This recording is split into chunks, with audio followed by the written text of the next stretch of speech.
apologies for starting a little late today. We had an executive session in another room. So we will begin with administrative business, consent agenda. Would someone like to move it? I'll move it, David. All right, Valerie moves it. Is that a second, Helen? Yeah. All right, Suzanne, your vote? Yes. Andy? Yes. Helen? Yes. Sarah? Yes. Valerie? Yes. Stephen? Yes. Mariah? And I also vote Yes. David, may I Sorry say- for the may I say delay. something? Yes. Go ahead. I just want to do a shout out to the staff and the parents and families who are going on this trip to DC. I did one of those many years ago with 8th graders, and it's a hoot, but I really appreciate the effort that people put in to support our students on these trips. That's all I wanted to say. All right, with that, we will go to the superintendent's report. Good evening, everyone. So great to be here with you this evening. Let me switch to the slide deck here. And again, the goal here, as promised earlier, was to give a little bit deeper insight into some of the workings in and around the district. And this, at this report, we're going to focus on the central level or central bodies of work, or district-wide in that regard. And then maybe I'll do a cadence of district schools. So hope you find this informative. Just to orient ourselves, the goal will be to present, as we present, to tie our bodies of presentations to our strategic plans that the school committee has adopted, and so we're starting those now. And we'll continue this process through 27 or through the adoption or continuation of the plan. Again, to remind our community of our mission to educate and inspire every student to lead a fulfilling life and make positive contributions to our world. And our vision is to provide every student with an extraordinary education through enriching learning experiences and supportive communities so that they develop to their fullest potential. So looking at our students first, from the Office of Student Services, PSB remains committed to establishing relationships with community partners who can increase mental health supports to students and families.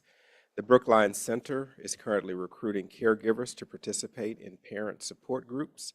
The Public Schools of Brookline is also partnering with Care Solace to support the well-being of students, staff, and their family members.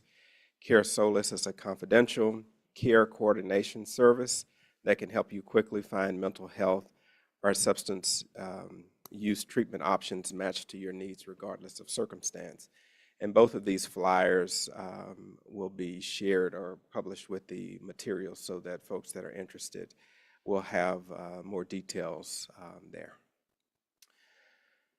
Cartwheel continues to be a trusted mental health partner to the PSB, as well as the partnership with Cartwheel will continue through the next school year. Cartwheel is a trusted mental health partner and assists families and schools by helping to build multi-tiered systems of support to catch students before they fall. Referrals to Cartwheel likely make sense in cases where a student or family prefers virtual counseling. A student likely requires short to moderate term therapy, that is 3 to 6 months. A student has health insurance except for TRICARE, but available community partners do not accept it. So again, this is another mental health support for students and families. In looking at BHS, our transition services for students with special needs require specific steps to ensure positive post-secondary outcomes. To this end, the Brookline High School has created an independent living center. This is a simulated apartment space that allows students to practice skills needed for future independent living and decision-making. Life skills vary from student to student, but preparatory skills include self-care activities, laundry skills, meal planning and preparation, room organization and maintenance, and a few other things. So these are a couple of shots of the newly developed apartment at the high school. In the Office of Teaching and Learning, in an effort to design middle school and elementary schedules that provide consistent time on learning, The Office of Teaching and Learning has completed guidance time for learning. These time allocations outline the minimum number of minutes that students need to spend on time on learning for all students by grade level band in order to comply with the Massachusetts state law. And that law requires that at the elementary level requires at least 900 hours are spent in structured learning activities, and at the secondary level, 990 hours. Time is a precious resource, as we know, in our learning environments, and we must allocate it wisely. As a general example, a 10-minute non-working snack results in 30 hours of lost learning time over the course of the year. So we will be taking a closer look at our schedules as they come to fruition in the 25 school year. The time allocations in this guided document identify total minutes per day and week that should be used to develop teachers' weekly learning plans, and we'll continuously update the committee on how we will execute on the time on learning reviews. Families were informed that their world language courses for rising sixth graders were finalized. We are pleased to share that we were able to accommodate all of the students who registered in the portal with their first language choice. The World Language Office placed those students who did not register in a course. This was done per each school's typical enrollment pattern and staffing. Families may review the finalized course by following the same process that they used to register for their course selection. The Office of Teaching and Learning held the second meeting of our district literacy leadership team, and the purpose of this team is to create a structure of distributed leadership across the district, provide oversight of the literacy initiative by ensuring that all activities are linked to the district literacy plan, and utilize problem-solving strategies, data analyses, and expertise to review and edit literacy goals and activities throughout the school year. The goal of this meeting was to analyze data from the literacy needs assessment. For community connections, this week, as you've been hearing, the build-up to the TFM, or the Tiered Focus Monitoring Review, PSB hosted Erin Vanderveer from the Department of Elementary and Secondary Education. She and her team were here this week visiting schools and program and met with staff and community members. Commendations and areas for improvement are expected in the coming year within 60 days. And so we had our exit interview with Ms. Vanderveer today and learned of the areas that we were expecting commendations in, and then the areas, we'll wait for the targeted areas or suggestions for improvement and what partnership we'll have with her over the year for implementing said improvements. We also want to welcome Kelsey Nash to the Office of Student Services in the office manager role. Kelsey replaces Linda, who retired this month. Kelsey has donned many hats working in Brookline for the last 7 years. She started out at the Sperber Education Center working in the K-8 Science and World Language areas of departments. This was then followed by a stint in the Unified Arts Building at BHS, and for the past 4 years, she has supported the K-12 Visual Arts, Career and Tech Ed, and Nursing. We're excited to have her in this role in OSS. The Brookline Special Education Parent Advisory Council has 2 co-chair positions up for election this spring. All voting members are eligible to run. If interested, please declare interest and eligibility by April 24th. Elections will take place in May with results posted at the May 16th CPAC meeting. New officers begin their new duties on July 1. For any questions, please email info@brooklinecpac.org. Our commitment to educational equity. Equity and strategy in progress. The OEE is busy in the district working on the equity strategy of school residencies, as Claire and Christy talked about previously. They've also been holding an equity-focused PD cycle and working to implement the equity leads positions. The work on the equity comprehensive comprehensive equity cycle has been happening at FRR, where the office has been meeting with administrators, facilitating and supporting equity and belonging work with educators at grade level meetings, supporting collaborative all middle level work, observing instruction, and providing targeted coaching. Teachers have been provided collaborative feedback and access to tools in written and video exemplars. The office has also launched the Equity Lead application and currently has 13 applicants thus far. They intend to begin interviews after the April break, and the Equity Leads would then participate in 10 hours of professional development in preparation for leading work across the district in the upcoming year. The Office of Educational Equity is also participating and engaging in hiring and retention efforts. The office is continuing its efforts to support the hiring and retention of educators of color through both internal and external partnerships. The Brookline Educators for Educational Diversity have partnered with OEE to focus on those efforts in 2 ways. There was a retention event held in March, 40 plus participants attended, and BEAD has partnered with OEE to hold an in-district career fair that's slated for May 2nd. The Public Schools of Brookline has also partnered with Teachers Lounge Care in their Classroom Leaders of Color Fellowship. It's a 2-year cohort model for early career K-12 teachers of color. The CLOG Fellowship's vision, curriculum, and program are intentionally designed by and for educators of color. They aim to develop, maintain, and improve the skills and tools to increase early career educators' input, impact, and income, and to make early career education a more sustainable profession.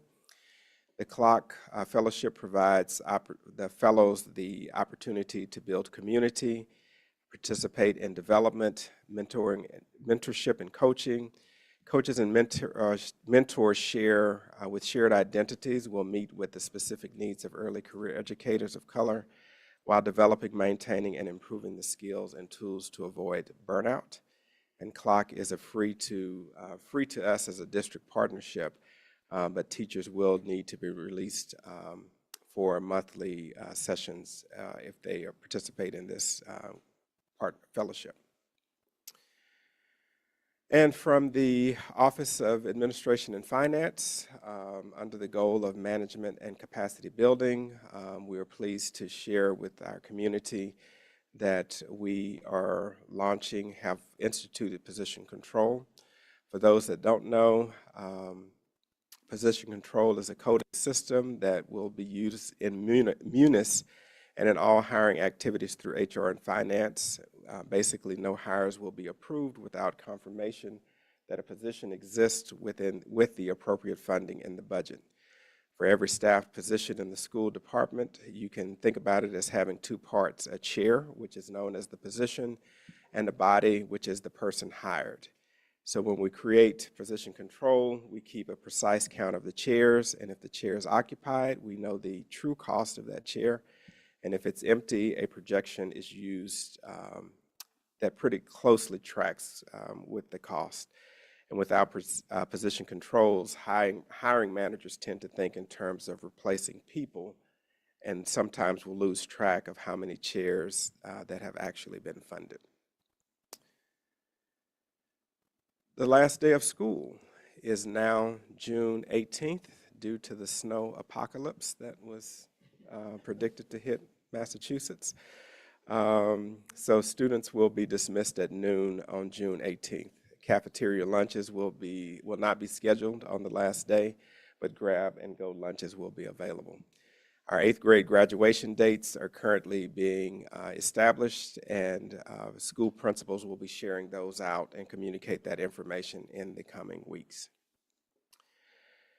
We hope that all of our community was able to participate in the solar eclipse. While we weren't in the path of totality, BHS and Hayes students gathered outside to catch a glimpse of the solar eclipse. And we also understand that a large group was also over at Laura's Anderson as well. So we had telescopes, sun spotters, students had the viewing glasses. And BHS actually broadcast held a screening of NASA's solar eclipse broadcast as well. Driscoll. Now, some of our general announcements. Last week, Driscoll celebrated one of its most beloved traditions, the Arts Equinox.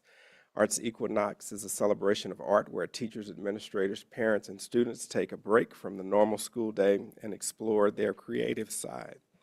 Students experienced a mix of hands-on projects, workshops, and performances, specially curated for individual grades. Past performers include drumming groups, dance troupes, storytellers, theater companies representing cultures from all over the world. Workshops for students taught by Driscoll's teachers, artistic parents, and visiting artists include paper making, photography, beatboxing, drumming, improv, flamenco dancing, hip-hop dances, ceramics, sewing, and Shakespearean acting. The kickoff for Arts Equinox has always been a huge all-school art exhibit, and Miss Olivia Raylette, who happened to be named a Caverly Award winner today, and a dedicated team of parents make sure that every student's work is represented in the show, and the whole community turns out to celebrate the joy of art, making art. And I had a chance to view some of their projects when I was over there this morning. Here are a few shots as well. April is Autism Awareness Month, a global initiative dedicated to promoting understanding and inclusion of the autism spectrum. The RISE, Reaching for Independence Through Structured Education program at Hayes and Runkle, works towards meeting the needs of students with autism. These students receive academic teaching, social skills training, behavioral intervention, and speech, as well as occupational therapy and physical therapy as needed for each student. An important focus of RISE is to increase independence with a variety of skills, including daily living, social skills, behavior management, communication, and executive functioning. BHS LGBTQ Day of Dialogue. Wednesday, April 3rd was the LGBTQ Day of Dialogue. At Brookline High School, the day was dedicated to hearing the stories of our students and staff, as well as exploring issues related to the queer community today. BHS Art Exhibit, Learning by Hand. The Public Library of Brookline Village location is holding an art exhibit featuring artwork by BHS students. The exhibit, called Learning by Hand, will showcase artwork created by students in ceramics, metals, engineering, and other classes in Brookline High School's Unified Arts Building.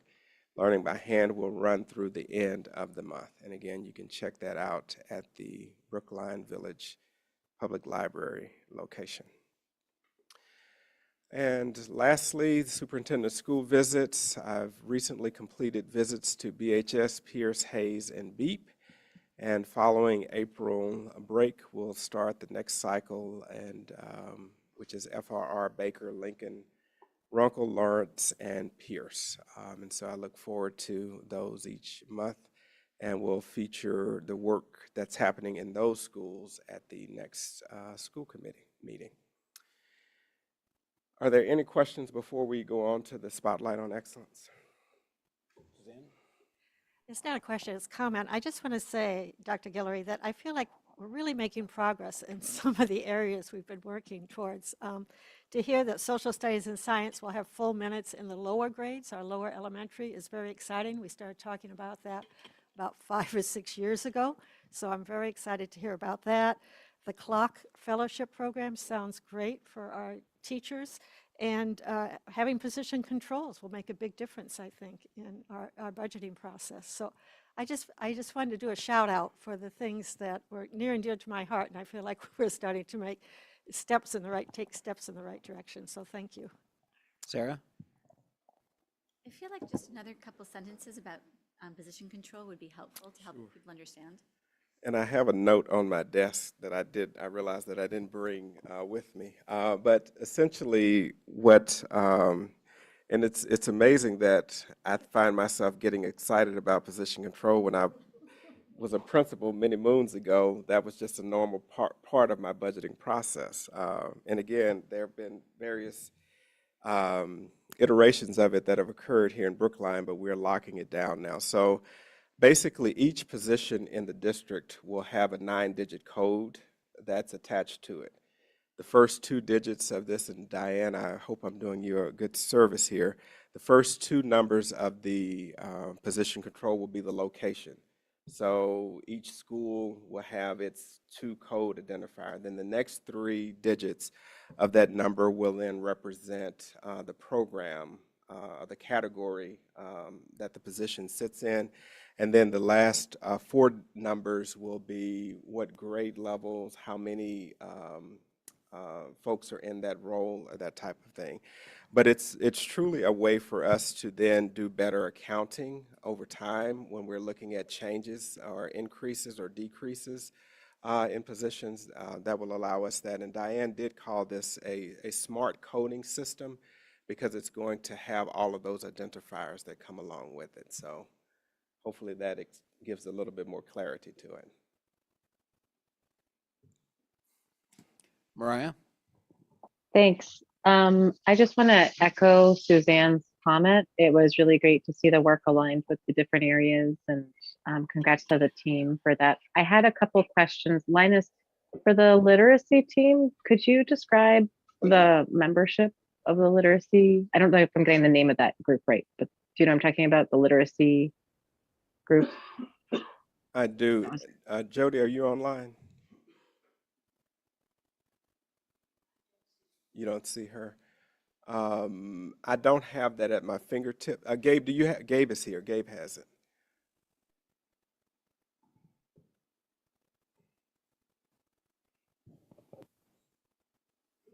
There we go. So I don't have precise details, but we have it's a combination of teachers from all grade levels. So we have high school, middle school, and elementary. We have administrators, so our curriculum coordinators for ELA, and we have some literacy specialists, members of central office teaching and learning. So myself, Michelle, and Jody are there. And don't think I'm forgetting anyone, but that's essentially the spread. Are there special educators also on the literacy group? Lisa just said she was invited to join, and we'll be at the next meeting. Okay. Sorry, did you say community members? I didn't. I said No, I special educator. Oh, okay. Sorry. That was a question for Gabe, sorry. Sorry. No, it's just staff. Thank you, Gabe. Jody is online. I think she can hear. She says we do have 2 parents also. Thank you. Linus, my second question is, could you just, if you know, how many of our educators are participating in CLOC at this point? In what? The CLOC, In the CLOC program. So Yeah. what Claire shared was that the invitation has gone out now. So they'll be going through that selection process pretty soon. But Claire, do we I have that a correct? do we have a goal number? Hi there, how are you? My goal is to have at least, I would say at least between 6 to 10. That's what I would like to have.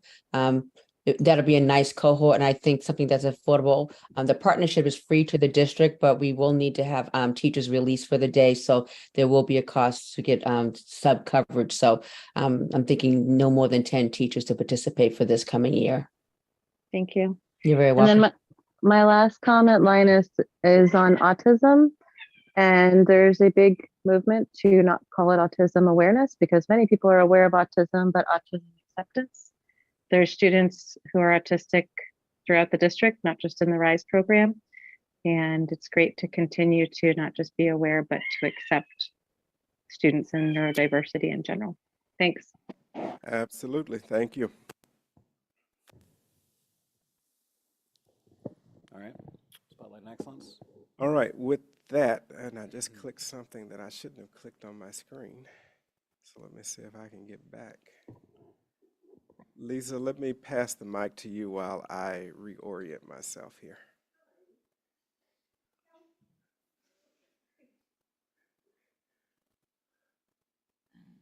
Oh. Thank you. Good evening, everybody. Robin Fabiano, our Director of Special Education for Brookline High School, wasn't able to be here tonight, but I very much wanted to be here. So pleased to bring Kyle Williams and Amanda Mortalet here to share a little bit more about Unified Sports.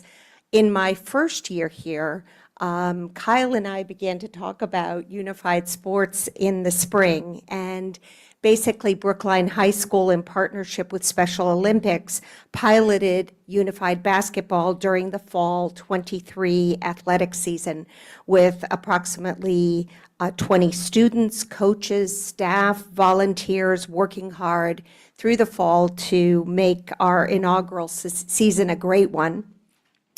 And the addition of Unified Sports has just provided so much joy and positivity to our BHS community, and we look forward to growing this program in the coming years and are thrilled to have Kyle and Amanda here to share a little bit more about the program. Thank you.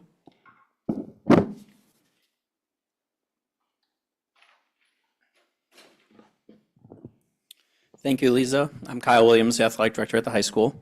And thank you to Dr. Guillory for taking the time to recognize the hard work of our students and staff and for recognizing the program that we're really excited. We think it went really well in this first year and we're hoping to grow. Thank you to the school committee for your support of the program.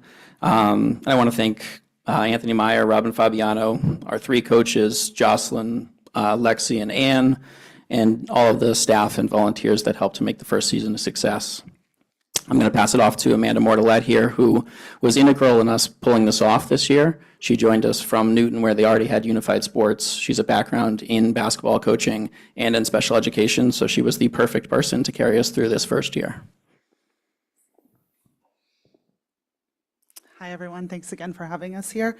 I'm just going to kind of talk about what Unified Sports are, give you a little overview, and show you some slides of our student athletes.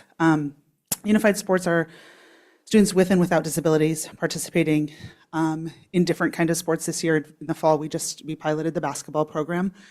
It's an initiative from the Special Olympics program with our sports governing body, the MIAA, the Massachusetts Interscholastic Athletic Association. This next slide just shows you some photos of our games. This one is our first ever game against Newton North. We won with a buzzer beater shot right at the end, and I can tell you that our fan support in our community was unmatched, even at away games. So the students participated in 4 games. So we had 2 home games, 2 away games, and then we had a jamboree over in Cambridge. It was just really special to be a part of. Next, you'll see guidelines for Unified Sports. They're administered and supported similar fashion to other interscholastic sports teams. They have an equal number, or an approximate equal number, of athletes and partners. Athletes are students with disabilities, and partners are students without disabilities, just to give you some overview on that. It's a genuine competitive experience, and all teammates are meaningfully involved in training competitions. Okay. All right, next we just have a little video put together by the student athletes. We good? Okay, by some of the members of the team, and I think them speaking about their experience is the best way to explain how Unified Sports helped our community and what their experience was like.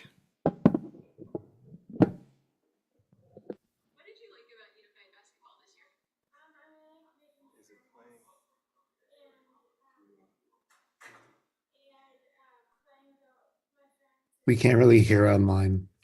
Yeah, the audio is not coming through.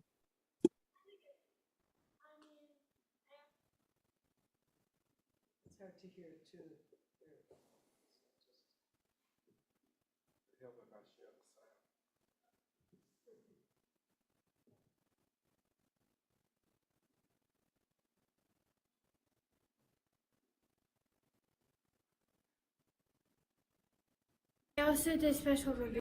I really like making friends, and playing with all my friends and also scoring a lot of points. Nice. Do you feel like you improved throughout the season? I think I did. I mean, I also did Special Olympics too, so I had a lot of experience with it too. Great. What was special about unified basketball to you? I guess all the coaches, I guess. Amazing. Unified basketball. What did you like about unified? What did you like about unified basketball this year? I really like making friends and playing with all my friends and also scoring a lot of points. Nice. Do you feel like you improved throughout the season? I think I did. I mean, I also did Special Olympics too, so I had a lot of experience with it too. Great. What was special about unified basketball to you? I guess all the coaches, I guess. Awesome. And are you going to do it again next year? I will. Amazing. Unified basketball. What did you like about unified? Shooting hoops. Awesome. Did you make friends on the team? Yeah. Do you feel like you got better at basketball throughout the season? Yes. Do you want to do it again next year? Okay. Awesome. Tom, do you like unified basketball? Yeah. Is it fun? Fun! What do you do at unified basketball? Look this way, Tom. What do you do at unified basketball? You shoot and you Score! Good job, Tom. Thanks. Michael, what sport did you play this winter? Basketball. Awesome. Did you like it? Yes. What was fun about it? The dribble ball. Dribbling the ball? Yes. Did you score a lot of baskets this year? Yes. Yeah, I think so. And are you going to play again next year? Yes. Awesome, Michael. Thanks. So what did you like about unified basketball this year? I like that we played all in one, and we played at different schools. Nice. Do you feel like you improved throughout the season? Yes. Awesome. And do you want to do it again next year? Yes. Good to hear. What did you like about unified basketball this year? I got to play with my team. Awesome. Do you feel like you got better throughout the season? Yeah. I've been playing basketball since I was 6. Sin, what was special about unified basketball? Well, I'm the veteran on the Special Olympics basketball, and I get to bond with Sunny in the East. Nice. And do you think you'll do unified again next year? Yes. Awesome. Glad to hear it. What did you like about unified basketball this year? I think my favorite part about it was getting to meet all kinds of new people that I wouldn't have normally gotten to meet, and I really loved how at the games the other teams would support each other and it wasn't always like a hyper-competitive environment. And do you think you and the rest of the team improved this year? I definitely think everyone improved. I saw in terms of basketball, everyone got a lot better. People, that were too scared to even catch the ball at the beginning of the season were scoring points left and right. And in terms of me, my basketball improved a little bit, but I think mainly my patience and my understanding improved a lot. Great. And do you think you would participate next year? Definitely. I'll be the captain again next year. And do you want to share anything else about unified basketball and how you contributed to the founding of it here in Brookline? So how it started was I saw at my friend's school, it was Newton, I saw that they had unified there, and I was like, well, why don't we have it here at BHS? And I think in the future I would love to get more unified sports going, basketball, there's track, there's bocce, or even just playing, like we've talked about doing soccer just kind of recreationally and not having games. I think that'd be really fun. Awesome. Thanks so much.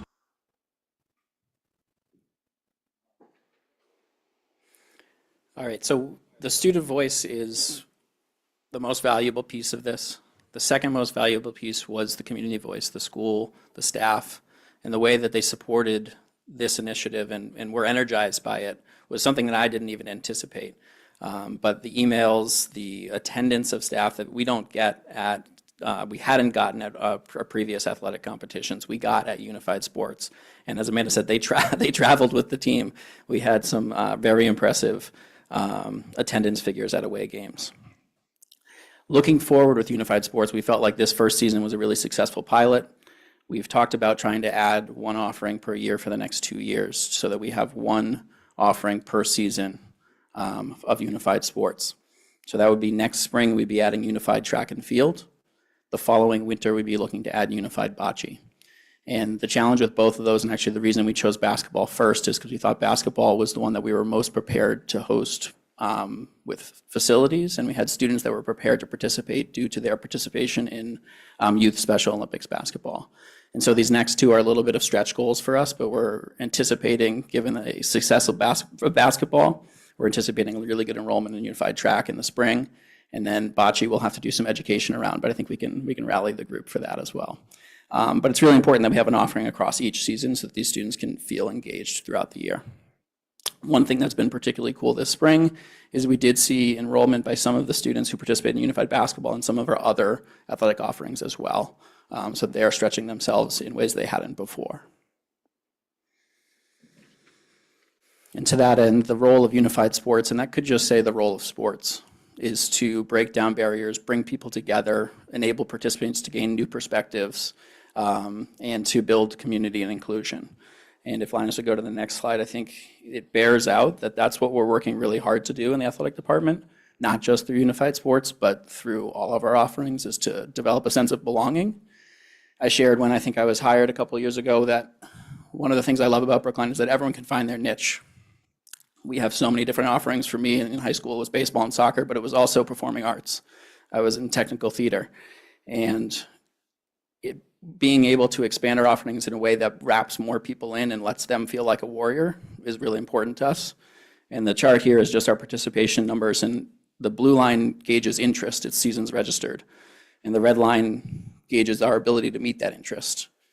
And we're glad to see it going up, and we're glad to see it going up at roughly the same trajectory and exceeding the increase in enrollment. So we are doing a good job of growing our programs, and that's largely because we've gotten support from district leaders, school leaders, from the school committee, and also from the broader Brookline committee through the community through the override. So thank you to all of you for allowing us to do good work and to be spotlit today. So thank you.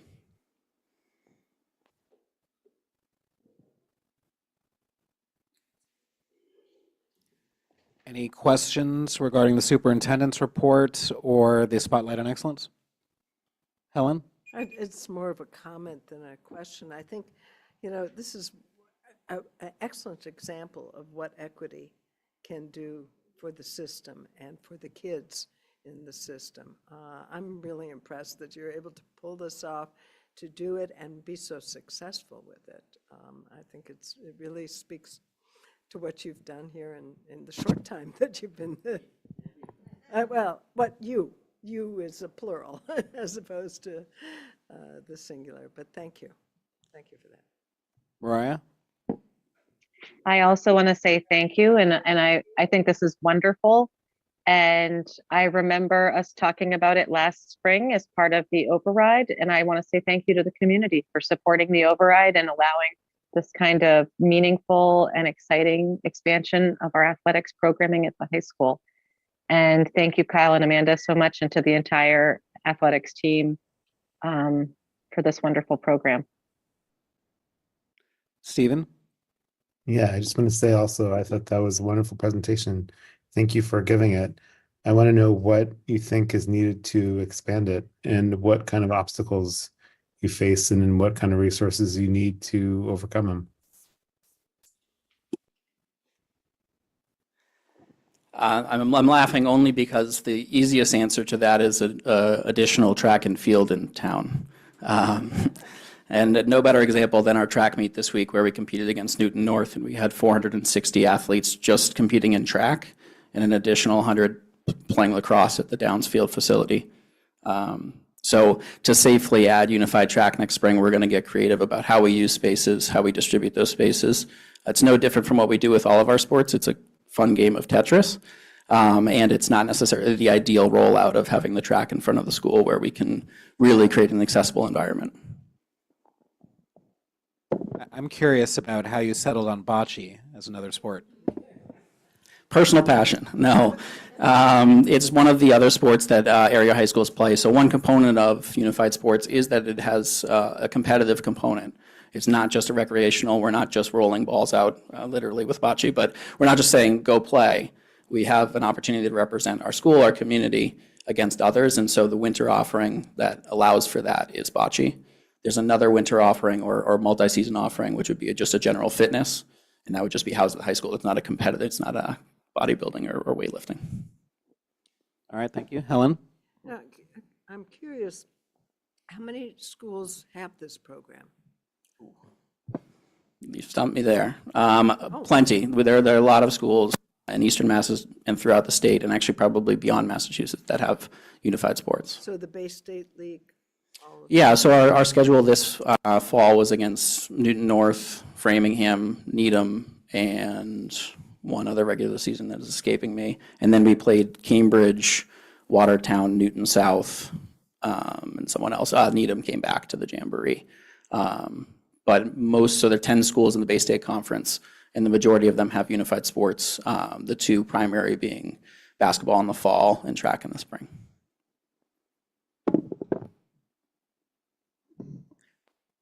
There is only one track in town? Yes. Is And there- and believe it or not, no covered hockey rink, if you've not heard that. And believe it or not, I'm sorry, I didn't hear that, what? I think you're just making me repeat it. I said, believe it or not, no covered hockey rink, in case you hadn't heard that otherwise. No, that one I heard. But, and you're working on that on the open space assessment, right? I thought you were there on Tuesday for me. No, not remember. No, but Given the opportunity, I will take it. The 2006 open space plan does ask for a lot more athletic facilities within town. There have been many open space plans since then. We do have a deficit that would help to support our growth. Thank you. All right, with that, the Public Schools of Brookline Spotlight on Excellence is awarded to the BHS Unified Sports Program. With particular gratitude to Kyle and Amanda for your leadership in bringing the Unified Sports Program to BHS, your dedication to students ensures that all with intellectual abilities have the opportunity to play together, which leads to a path of lasting friendship and understanding. Congratulations.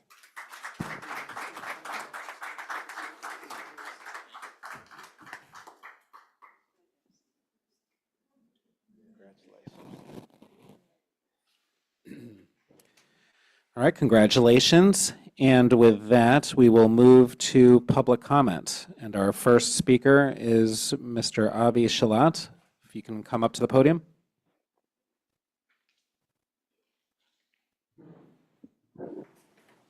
So feel free to hold this up. You can leave it there. You have to bend over. Sure.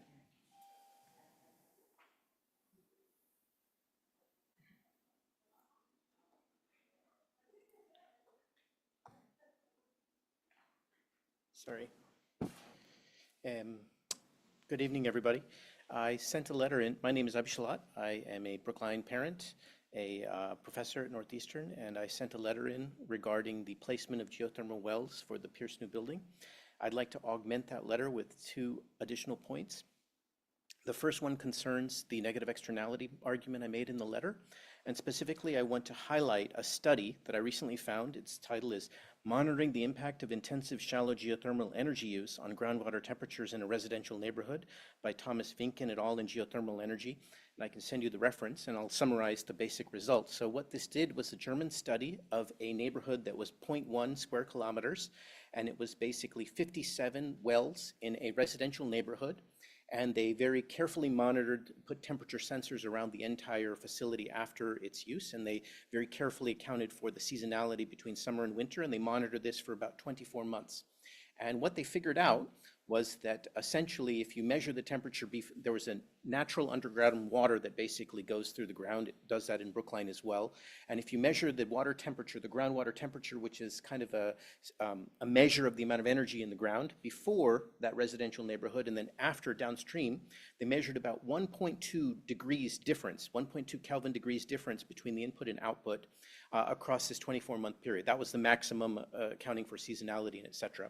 What it shows is that even 57 wells in a particular area have the capacity of extracting heat. And these are the type of shallow borehole wells that we are planning to install in our park over here.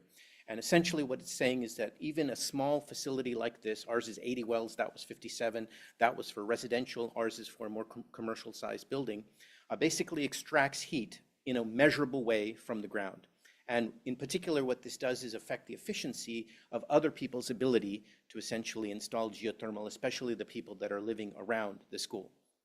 So that's one study. There's several studies. It's an active scientific question as to whether shallow type of wells, shallow geothermal wells, can basically support the energy needs of a region because of this particular effect. It's not like Iceland or any geothermal where essentially there's really hot temperatures underground from other activities that we're trying to extract.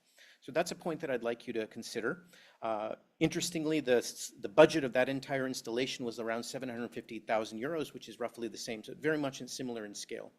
The second argument I'd like to do is to basically point out the danger of the rhetoric that I've heard in the discussion of this topic, that because these geothermal wells are out of sight and out of mind, because they're underground, somehow they don't affect anything.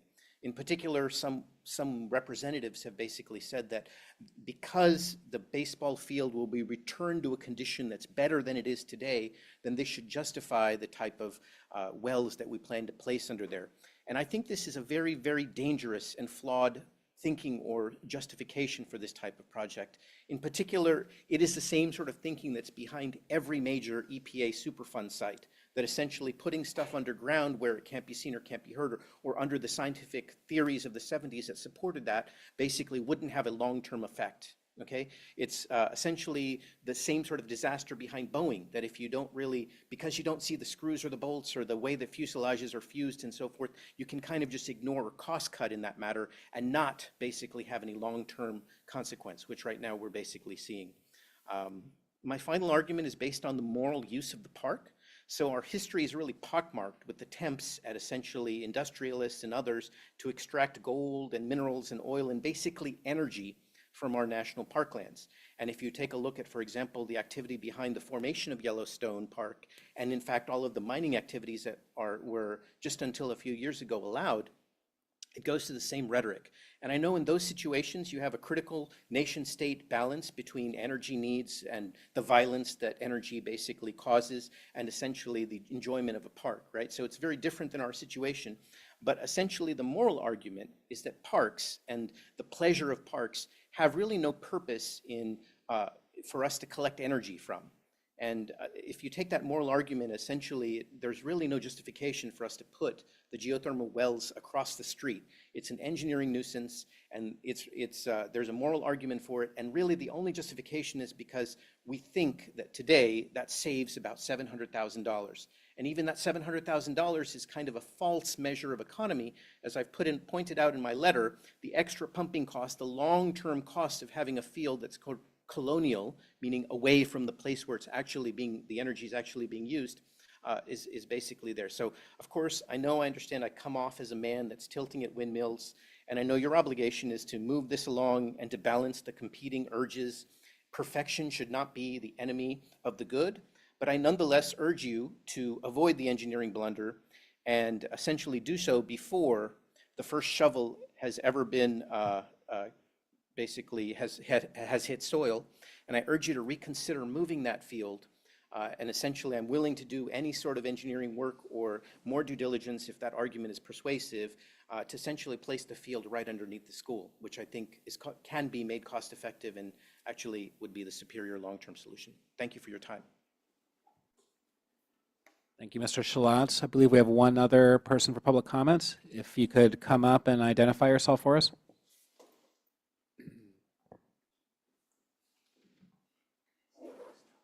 Hi, I'm Toby Raybold, and I have a son in 10th grade at BHS, and my daughter graduated last June.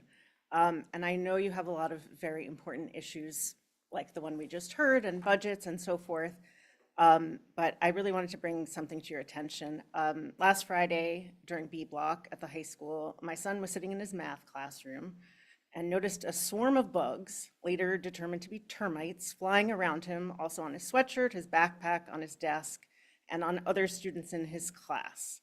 And yes, termites fly. And I encourage you to Google swarm of termites and imagine what it would feel like, not just to look at a picture of them, but to have them all around you. So my son's teacher responded calmly. She canceled class and helped my son and the other students get the termites off them and help them pack up to go home. As you can imagine, my son was very upset and rattled. I was upset as well, but I was even more upset to learn that this is the third time in 5 years that there's been a termite infestation in this exact classroom. I gather an exterminator has been called when there are other outbreaks, and then things go back to the way they were. The teacher asked me to do what I could to raise attention to this problem.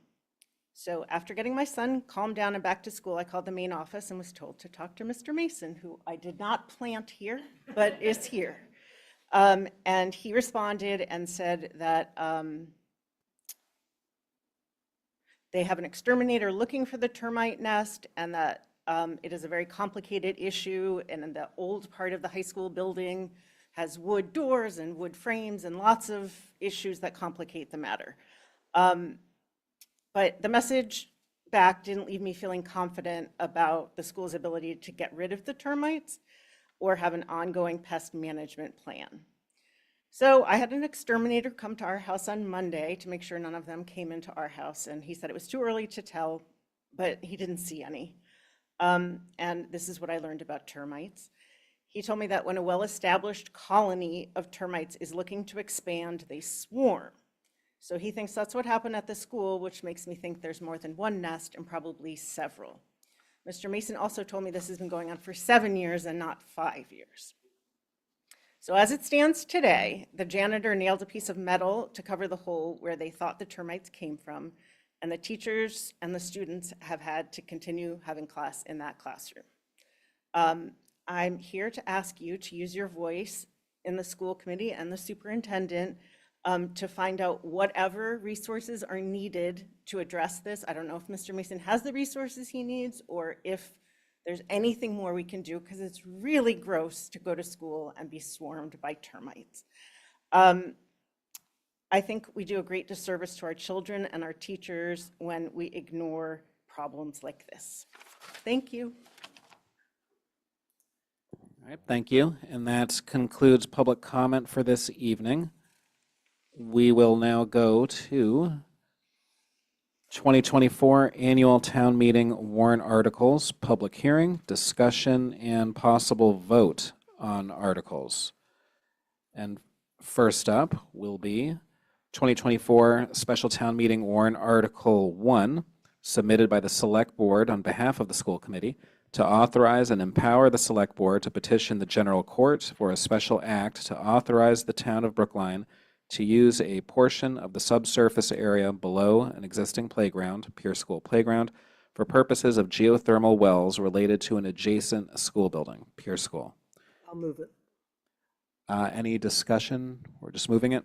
We already discussed it once when we put it Right. forward. All right, Helen moves it. Is there a second? Second. Yes. Mariah seconds. All right, votes. Suzanne? Yes. Andy? Yes. Helen? Yes. Sarah? Yes. Mariah? Yes. Stephen? Yes. Valerie? Yes. And I also vote yes. I'm here too, David. Oh, sorry, we have Natalia now. Natalia, your vote? I think I'm going to abstain, having heard the public comment. Thanks. Okay. All right. And Helen, can you comment on how Sure. there's always, to address public comments a little bit, how the engineers are always looking at, Well, they looked at every option. They looked at it under the building, they looked at it across the street. They felt that there were a number of reasons to go across the street. Certainly, it makes it much more complicated for us legally, but it's a much more simpler way to do the field. It's more cost-effective. Putting it underneath, you have to work between all sorts of, first of all, we're not sure what's under there right now. There may be another building underneath the building that's there. We found that in many instances. It could delay the project. It could make it last longer. It would make it last longer. That's the other piece, because we can simultaneously build the building and do the fields at the same time. So for all those reasons, our architects engineers suggested it. I've seen pictures in Cambridge where they're put under fields adjacent to the buildings, and in, I think it was Lexington or Belmont, and right now I don't remember, but one of the other, those other school, it was Lexington, that also have their geothermal wells on fields that are adjacent. The distance from the park to the school is probably the same as any of the distances in any of these other schools because they're right next to one another. Okay. All right, anyone else? Okay, so with that, we will move to Article 10, submitted by the Advisory Committee, fiscal year 2025 budget, which includes 4 appropriations related to the schools. One of them is appropriation number 38, $4,670,209 for renovations and upgrades to school buildings. A second one, appropriation number 39, is $200,000 for school building modifications to meet IEP accommodations. Appropriation number 40, in the amount of $250,000, is for a long-term capital planning study for school buildings. And appropriation number 41, in the amount of $717,332 for classroom capacity needs. So would you like me to speak to Sure, these so please that everybody can understand the request and what we were given, et cetera? A little later on in on my capital subcommittee report, I will go through our CIP requests in detail, so I'm not going to do that now. But I just want to point out our request for this coming year was $2.1 million, and we were given $4.5 million more by the town to use over the next 3 years. This year, the 2026 and 2026 and 2027, because there was the free cash this year was came in at 25 million. That's unusual. It hasn't happened in the past, but that's why that number is that number. Our actual ask and what we're going to be able to accomplish for this summer is the 2.1 million, which I will just talk about later. For school building modifications to meet IEP, this is a new one that we have, a new category, and we feel it's really important. Oftentimes, there may be a student who's heat sensitive and we need to put in a unit ventilator, not a unit ventilator, I'm sorry, right, heat pump, thank you. Or there may be a need for a rug, or there may be a need for hearing devices. So those sorts of things, something to make the room more compatible for somebody who has hearing issues. So that's a new category, just like the ADA categories that we have in the same CIP and warrant article. What you've done here is pulled out the ones that are just school related, but there are, there's like 50 or more town CIP items. The $250,000 for long-term capital planning was something that we requested. The advisory committee is not looking at that favorably. The appropriation for the classroom capacity is what we need for the Temple Emeth and the Temple Ove Shalom leases. And that includes for Ove Shalom going up to 3 o'clock as opposed to 1 o'clock when we used to end there, considering our expanded day for BEEP. So this is, these are the basic categories for that I would recommend we support. Helen, Someone like to?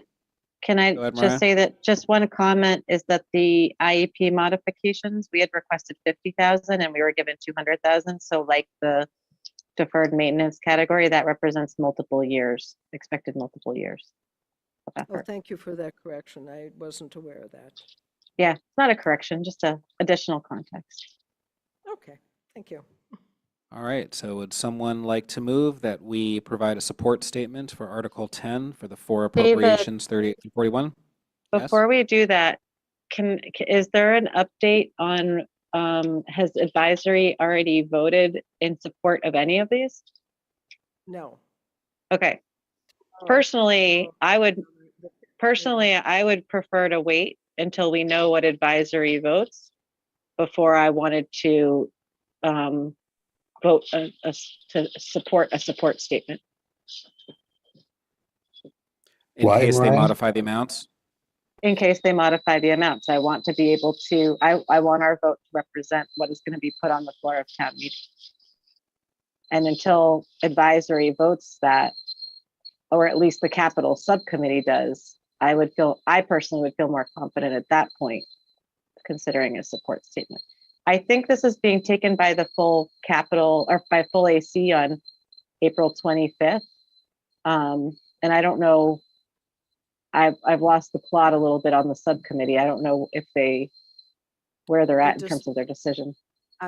So they've had 4 meetings to discuss our capital requests, our CIP requests. They have not had a vote yet. We had a visit to the Baldwin School yesterday. I was going to go through actually our CIP a little later on and talk about it a little bit more in detail. But tomorrow, supposedly, they will vote our CIP at, I think it's 11 or 12 o'clock tomorrow. Or they're supposed to. David? Suzanne? Mariah, does it not help if we support this, that they know that? So. Well, we submitted it, so they know we support it. We already voted to submit it. Okay. But this says submitted by the advisory committee. That's submitted by the advisory committee to town meeting, because it's town meeting's budget. So this warrant article went out when, I assume, Mariah, and correct me if I'm wrong, when Melissa put together the full CIP. These were the numbers that she put together. Now the advisory committee decides what their numbers are. We could still, I think, Mariah, support this and then make our support letter. If it's different than what the advisory committee is putting forward, we could then highlight that for town meeting. What is the deadline for submitting a statement? May 9th? Oh, so we have time. Okay. All right, so we could wait till May 2nd. Sure. Sure. All right. Yeah, Helen, what would it mean for us to put forward a letter to town meeting that is not actually about the warrant article that's up at town meeting? I'm just not sure how what you're proposing would work. So, no, it's not clear to me what they're going to put forward tomorrow. I mean, I have some ideas, but it's not clear. They've been talking about this now at 4 meetings, 2-hour meetings each one, and now we're getting to the last meeting. Hopefully they'll make a decision, and then we'll see whether it works for what we need. For example, Andy, if they voted to strike the capital plan that Helen mentioned that they were looking less favorably on, we might want to write a letter that disputes the striking of it from the CIP. Would we also submit an amendment then? Or would we just write a letter? Well, that's why I don't want us to vote now. To me, it feels precipitous to vote. I feel like we should wait and see what the facts on the table are after their vote, and then we make a decision on how to proceed. Otherwise, now we're just speculating endlessly with no real information. Mm-hmm. All right, so we'll defer on this until May 2nd. So that brings us to presentations and discussions of current issues. Brookline High School NEASC accreditation, commendations, and recommendations from the May 2023 Collaborative Conference visit.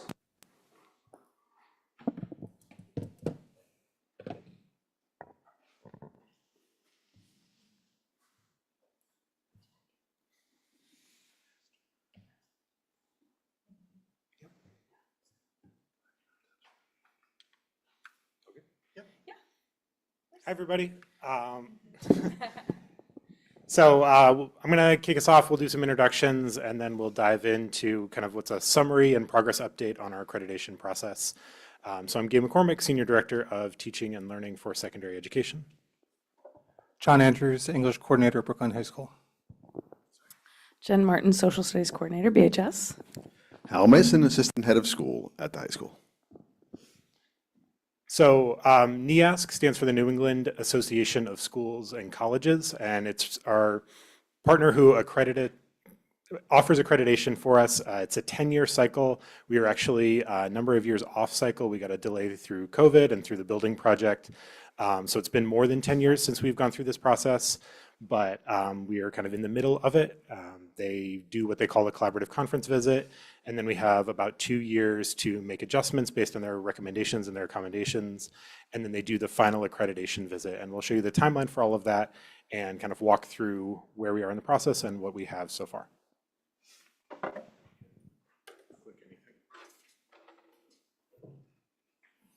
Great. So what we're going to do is talk a little bit about the process and timeline. As Gabe just said, we want to share with you some of the main findings that we got from NEASC, both commendations and recommendations, and then talk about what our next steps are moving forward.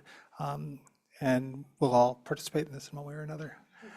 So timeline, as Gabe said, we are a little bit off cycle. COVID slowed us down a little bit. So we started back into the NEASC process in August, when we received a letter from their Commission on Public Schools that we had to engage with this process.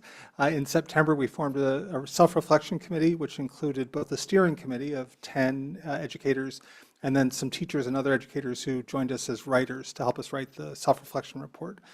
In the winter, we surveyed parents and students and teachers using surveys from NEASC to collect data. And our self-reflection committee and our the steering committee and the writers collected more information from various sources to create the self-reflection report, which we worked on from October of 2023 through March of 2024. Self-reflection report is a long document that covered many aspects of our school, and then we sent that off to NEASC for them to look at, for their visiting team to come and give us a visit in May, called the Collaborative Conference Visit. They stayed at our school for 2 days, was it 2 days? Visited many classes, interviewed many players, students, teachers, parents, librarians, special educators, district administrators, and then they wrote a report for us describing what they saw. In the fall, they shared with us their collaborative conference report, which we have shared with you, I think, this week. There's been some back and forth about it over the last few months, but we finally got it and shared it with you all. And then we're going to talk in a little bit about what they highlighted and what they asked us to focus on. Can I just Sure. go back one slide? So the May 24 should be May 23, Oh my goodness, you're right. and fall 24 should be fall 23. Correct. Okay, good. My error. That's right. So that was May 23 and fall 23. I'll fix that on the slide. Or maybe everything got pushed back. No, everything else is right. It's just those last two. Oh, okay. My apologies, Helen. I'm No, sorry that's about okay. I just wanted to make sure that. Absolutely. Otherwise it didn't make. Yeah. No, that's right. This has all happened. Everything that we've shown you so far has happened. And we have a different slide about what's going to happen. So we'll share that with you when we get to the end. Sorry about that. Thank you. Can I just ask one clarifying question back on that slide? Do you mind just rolling back? Does the self-reflection happen before this process or after this process? Like, was that 22 to 23 for the October? First, we self-reflect, then they come and see, and then they Okay, so is that give us one the report. also? So that one's also earlier? Or I'm like totally lost now. When did this happen? Sorry. We'll edit it. Okay, but when did it actually happen? That's what I'm trying to understand. Was it this fall and this 22 spring, to or was- 23. Okay, thank you. Yep. If you can trust us, here we are. I'll take responsibility. The steering committee is led by John and I. And we have an incredible team, actually. If you just look, I'm not going to go through everyone, but lots of curriculum coordinators and lots of really strong teacher leaders, deans, program leaders who kind of help to write and do the self-reflection. And through all of that kind of social capital of these incredible educators, we're able to pull in lots of people within our community, really diverse perspectives. So we were really happy about the committee itself. So NEASC has 5 foundational elements that they are evaluating schools on. And there are many, many things that fall under these categories. But essentially, when you get this report, they sort of say, did you pass the categories or not? To make it just simply put. We did pass most of them, which is great. And there are 2 where some things were identified that we would not be able to get accredited unless we fixed those things. We have lots of time to fix it, just so that we'll talk about the next steps in a bit, but I'm going to draw your attention actually to the bottom here in terms of professional practices, learning support, learning resources. We got high marks. We're going to go over a few of the commendations. 2, student learning. 1 has to do with a safe environment. We're going to talk about doors and access to our building a little bit later in the presentation.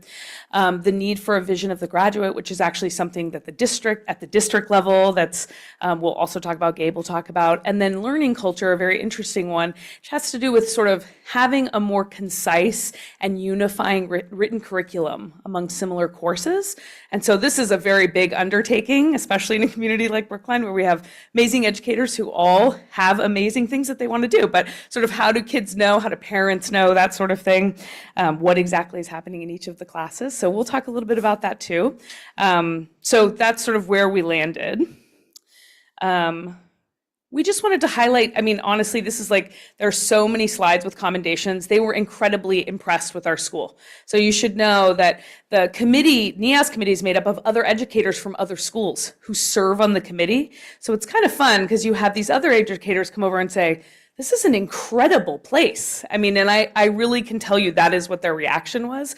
So we cannot go through every commendation they gave us, but we thought we would highlight a few of them. Just a quick question I have on that point. So in terms of educators coming in from elsewhere, are these all teachers, or they include administrators who had prior teaching experience?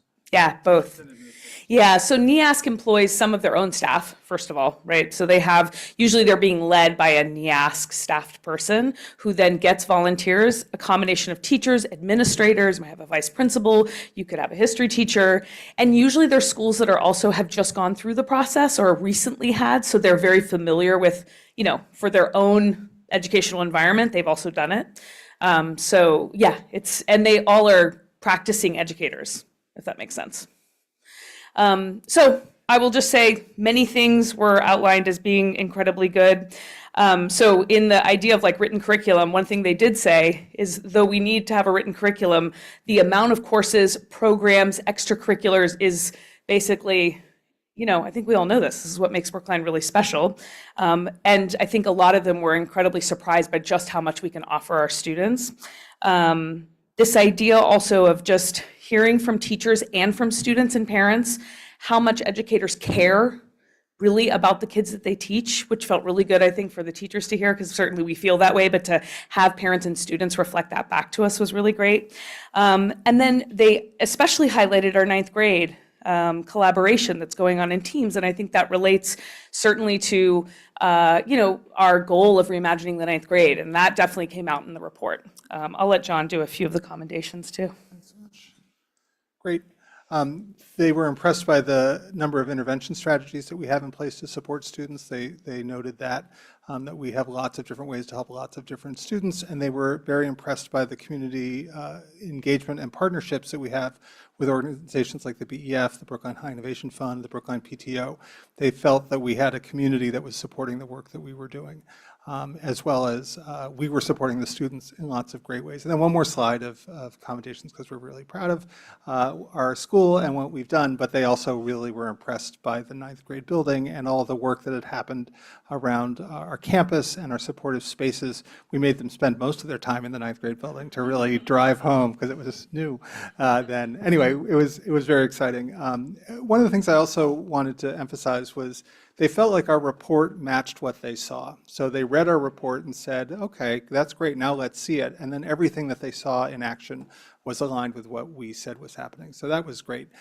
Now, what were some of the recommendations that they gave for us? I think that's next. Yeah, so it's kind of interesting because I told you about those 5 foundations, and they have a lot of subgenres underneath them, or subcategories, I should say. So I'm actually not going to spend a ton of time on this one because I'm going to talk a little bit about the 3 things that I highlighted before, which are the most important for being able to get accreditation. Recommendations, of which there are very few when you compare commendations versus recommendations. We're going to address a bunch of these actually in our foundational elements. But I just wanted to, point out we're gonna cross over to them, but recommendations are kind of interesting because they don't necessarily need to happen in order to get your accreditation in the same way that the foundational elements, but it certainly crosses over. So what are our next steps? Well, in order to get accredited by NEASC, we are going to have to make sure to address school safety, and that's why we brought Harold Mason here. Thank you, Hal. Thank you, Jen. So one of the key elements that the NEASC visiting committee found that we were in need of is locking the buildings. And this is something, of course, that we've been talking about for a long time. It was a key part of the building project. And in part of the building project, we started to talk about how will we now on this very different campus, right? We have this beautiful campus, but it's a very unique place. We have a school where students pass every day on public streets into buildings that have multiple uses. It's very unusual. There are very few schools in cities or in other towns that are like this. And part of that means we need kids to continue to have open campus. And nothing about what we're going to do, what we're planning to do in our pilot of access control is going to change that. We'll continue to have open campus. Students and staff will continue to have access to all of the same doors, all of the same routes that they take to and from school and to and from each class. That will continue. The difference will be that we're going to implement locking mechanisms on all of our doors. We've already done that thanks to the building project. Again, this was all part of the expansion of the campus. And now we have rolled out ID cards for students and staff. So all students and staff have their ID cards, and these cards are all tap enabled. The only change will be that when a visitor comes to the building, and this is not really a change because it's always been the policy that when a visitor comes to the building, they come to check in the main office. You come in the front door, you go to the main office, you sign in, you get a visitor pass. There's nothing revolutionary about this. We're just now going to force people to come to that front door, because what open campus has meant in the past has been really just come in whatever door you want, whenever you want. And that, of course, is not really a safe environment. And the NEAS people saw this, and they're like, that's no good. You have to change that. And so we're rolling out very thoughtfully and carefully this project, this pilot of access control. We've been talking with all of the constituent partners about what we need to do. We've been talking with police. We've been talking with we're scheduled to talk with BIG, we've talked with rec, we're talking with adult ed, we're talked with athletics, we talked with drama, all of the people that will have different needs around getting into the buildings and what that will look like and how we'll have to get those cards rolled out, and how we'll get different groupings on the cards so kids will be able to come after school and still be able to get into the building. All of those aspects are what we're working on now. And this is what we want to pilot beginning in the very beginning of May, where we're going to start looking at what does it look like, what is the day-to-day reality of this, what changes will we have to make, do we need to add tap readers in some places, do we need to add little door cameras such as what the elementary schools in some places. All of those changes are things that we'll be looking at to bring this element, to really close the loop on this element and have safer building with better access control.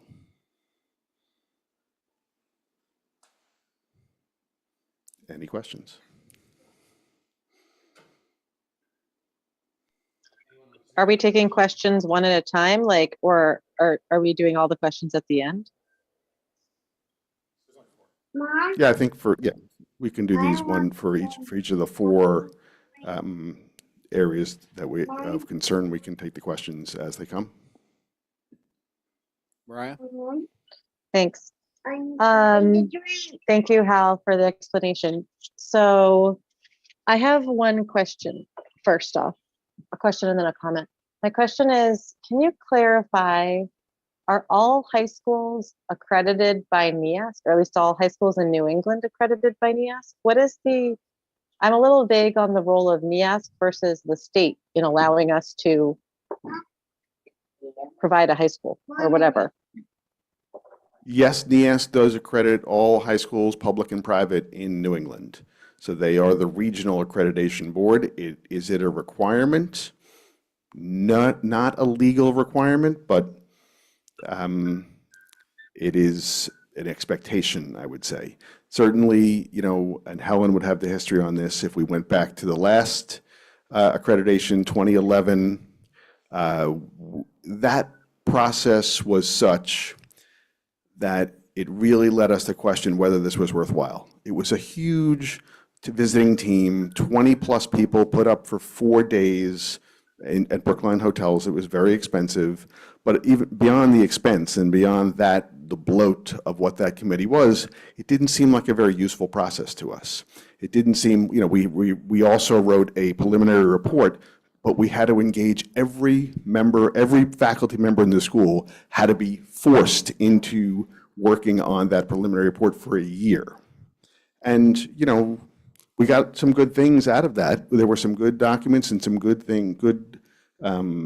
writing that came out of that about the school, but it was a waste. And it didn't really help the school. It was much more of a dog and pony show. And the visiting committee part was not at all useful. And I'm sure that's what we reported. I'm sure I was the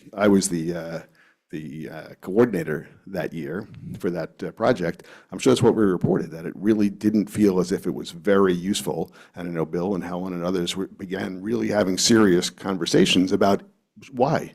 We're paying a lot of money to be accredited. We paid a lot of money for the visit itself. Is this worthwhile? Should we keep doing this?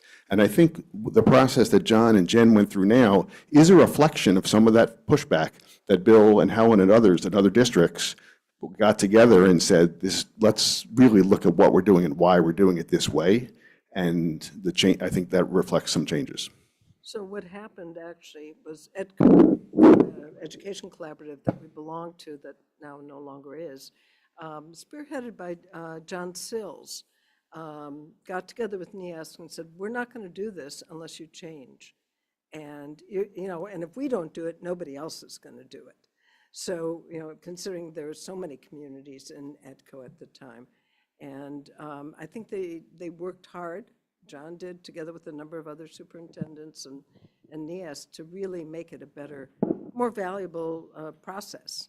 And no question it was. You know, they really came to us this time and said, what is it, what do you want to look at? What do you feel is important for us? Whereas in the past, I'm sorry, we'll get back, you know, in the past it felt like it was a gotcha. It felt like, oh, we're looking for this, and if you don't see this, here's the booklet. You know, if we don't see this, every one of these pages filled out exactly right, you're going to get dinged on that. And there was none of that this time. There was none of that procedural. It changed over time, because if I go back to in the middle 90s when we did it, it helped us to get the first renovation of the high school, because they said, you know, your building does not reflect the teaching that's going on in there.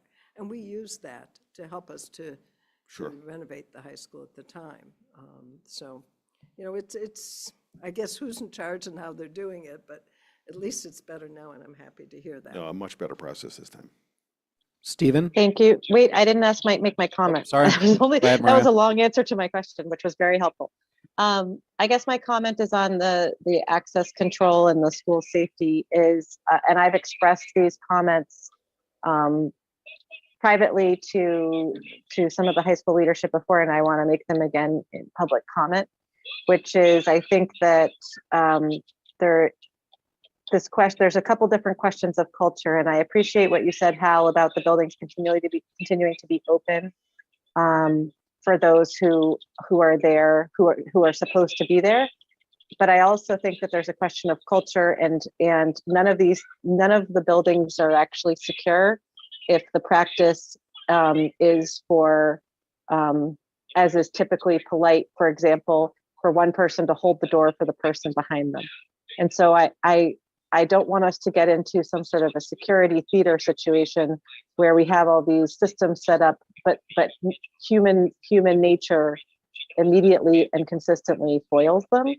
And I want us to be really thoughtful about that, because that to me is the most important thing, is a culture of safety and not necessarily this idea of locking all the doors and swipe cards, because I don't think it's really going to be I have doubts about how functional it's going to be in practice. And I also want to make sure that that before we really get this going, even if it's still part of the pilot, but dealing with all the things like how people get into the other buildings when they're a couple minutes late, all of those questions that we've already sort of raised, they all need to be detangled before kids start missing class or being held up or whatever it is, because we haven't worked out all these wrinkles. Right, and so that's part of why we're looking at this as a pilot, because I'm sure there are things that we haven't thought about. I'm sure there are certain scenarios that we haven't really considered. You know, we've already talked about, you know, the change of class, what that's going to look like, what we'll have to do with the mechanisms and timings for when kids are going to class, having doors unlocked for that time in between classes, for example. All of those are things we want to experiment with and see what will work best. But I don't disagree with you. We don't want this to be just something that becomes, you know, a bunch of lights on doors that people just figure out ways to bypass. We want this to be, and again, there are a lot of schools that do this, and every college does this, where, you know, there's kids passing between classes every day at Northeastern, every day at BU, but when they get to that dorm or when they get to that classroom, into those buildings, they do have to present their ID in order to. And get I in. just want to say that is not what's happening at Northeastern in our buildings for classroom use. As an employee of Northeastern, that's not what's happening. Dorms are different, but BHS doesn't have dorms. Not yet. Next expansion project. Stephen? Thanks, and thanks for this presentation. I just want to follow up on Mariah's first question, and this is really out of ignorance. I wonder if you could just say a little bit more about the value of this accreditation, since it's not necessary for the legal continuation of the school. What can you just say more about the value of it?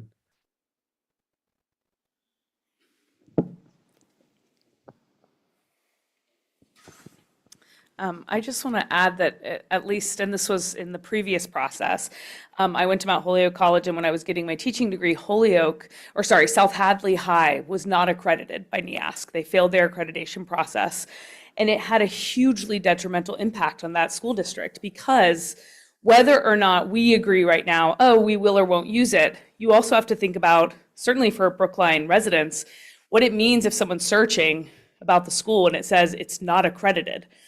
Because it will appear, right? So there are also ways in which, what does it mean to not be accredited by NEASC when the majority of schools are accredited?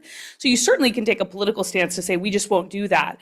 But most schools, the vast majority, do go through the NEASC accreditation process. So a little bit like Helen was talking about, if a big group of schools were to say, we're just not going to do this anymore, that could work, right? It seemed to work. And I have to say the process I thought was very generative for us. So one of the benefits I would say is we felt like we had a generative, very doable process. So that's the number one, I think, great thing that happened because they came. I think the things that you're seeing as next steps are all worthy next steps that the district had already and the school had already been like, we probably need to do this, but it was a great moment for us. But then on the side note, it's also like, what does it mean if Brookline High School isn't accredited, but like all of our neighboring schools are? And whether it's perception or not, I think there is an interesting question there. And certainly schools that haven't been accredited, from my own personal experience, I can say it has an impact on, you know, whether people want to go there and send their kids there and stuff. So real or not, real or imagined, I guess. But I would say the number one reason why it was great was because it generated a lot of great conversations and feedback from everyone, including students. So I don't know, that would be my answer to that. Thanks. Anyone else? David, or can I just ask, how much did this cost? Just in terms of the much smaller now, just so you know. I don't have the number off the top of my head, and it's it shows up over multiple years. It's essentially a 3-year process, so we could grab that. But again, I don't have it at my fingertips. Ballpark, is it 5 figures, 6 figures? Oh, definitely less than 6 figures. I want to ballpark it to maybe $25,000 all in. That includes like teacher stipends. It depends a little bit on the size of the team that comes, which is much smaller now, as Hal was mentioning. So covering their visit is less of a burden than it used to be. Thank you.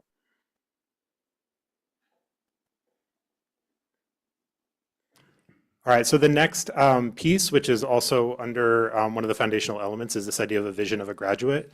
And in discussion, we have, we meaning the high school team, sees this as part of a district concept. It's not unique to the high school, and we know that it's already in the strategic plan as under goal 1. And so, our intent at this time is to, fully participate in the process as it gets rolled out through the district level. And so we don't see any concerns in terms of meeting this foundational element, as long as, we're fully participating in the process that goes through the district as part of the strategic plan. And it is really important that it's not just the high school, right? All of our schools feed towards the vision of a graduate. And so if there's a certain expectation that we have of a student when they leave Brookline High, we want to make sure that 9th grade teachers, 6th grade teachers, 5th grade teachers, kindergarten teachers are all working towards that vision in some way or another. So again, we just wanted to identify it, but no actual concerns about meeting that expectation. We don't see an issue. Sarah? I'm really excited about that. I think that when you have a mission statement, it's different to have the portrait of a graduate. Portrait of a graduate is like visioning the end result, and it really does sort of put emphasis on the sequence that gets you there. So I'm very excited about that work. Ellen? So actually, following up on what you're saying, are we going to use the portrait of a graduate mechanism to do this, or? We have not made that determination specifically. They are an option. We started some work using that model a few years ago. It was a bit of a false start and kind of incomplete. And so I think we still need to do the work to determine exactly what type of process we're going to use. Because there's a lot of community involvement in this. Absolutely. It's not just the school determining or the school committee determining, but it's actually the whole community. Yeah, in some ways, it's parallel to like a strategic plan that we would want lots of different stakeholders involved in offering their perspectives.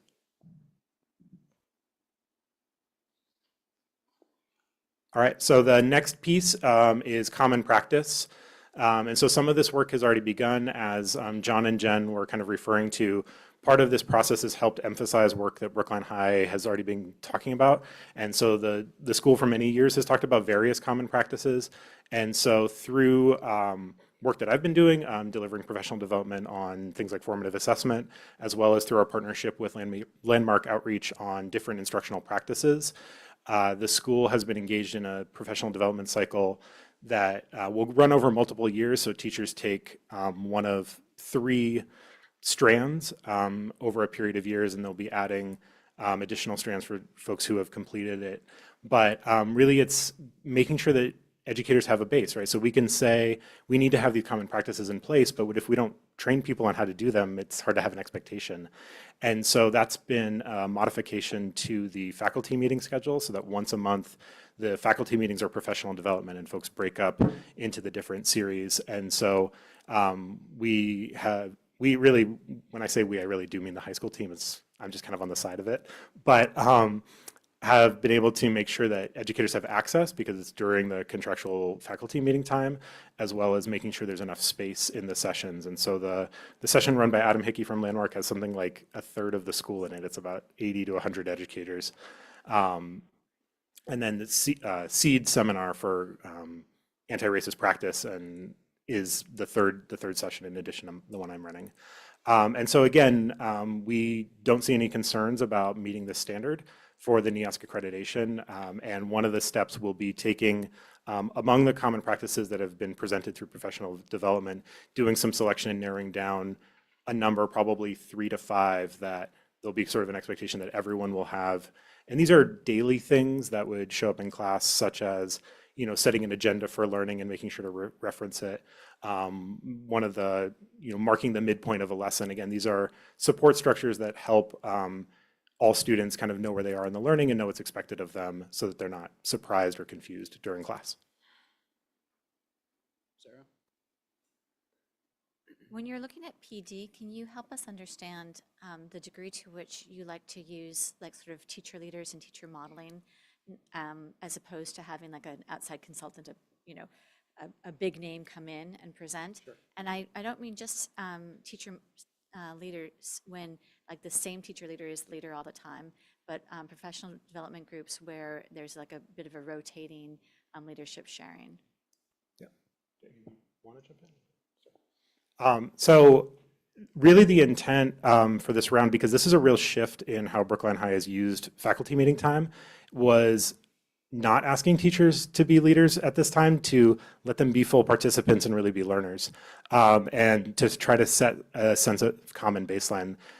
Things like the landmark practices have been in pieces. Adam Hickey has worked at Brookline for 13 or 14 years. Yep. I'll say till since about 2010.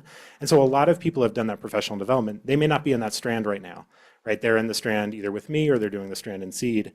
And so really the intent at the beginning was not to kind of ask for additional labor from educators. I do think there's a vision over time of building some of that in. And I know certainly at like faculty or department meetings, there are times when teachers take on those roles.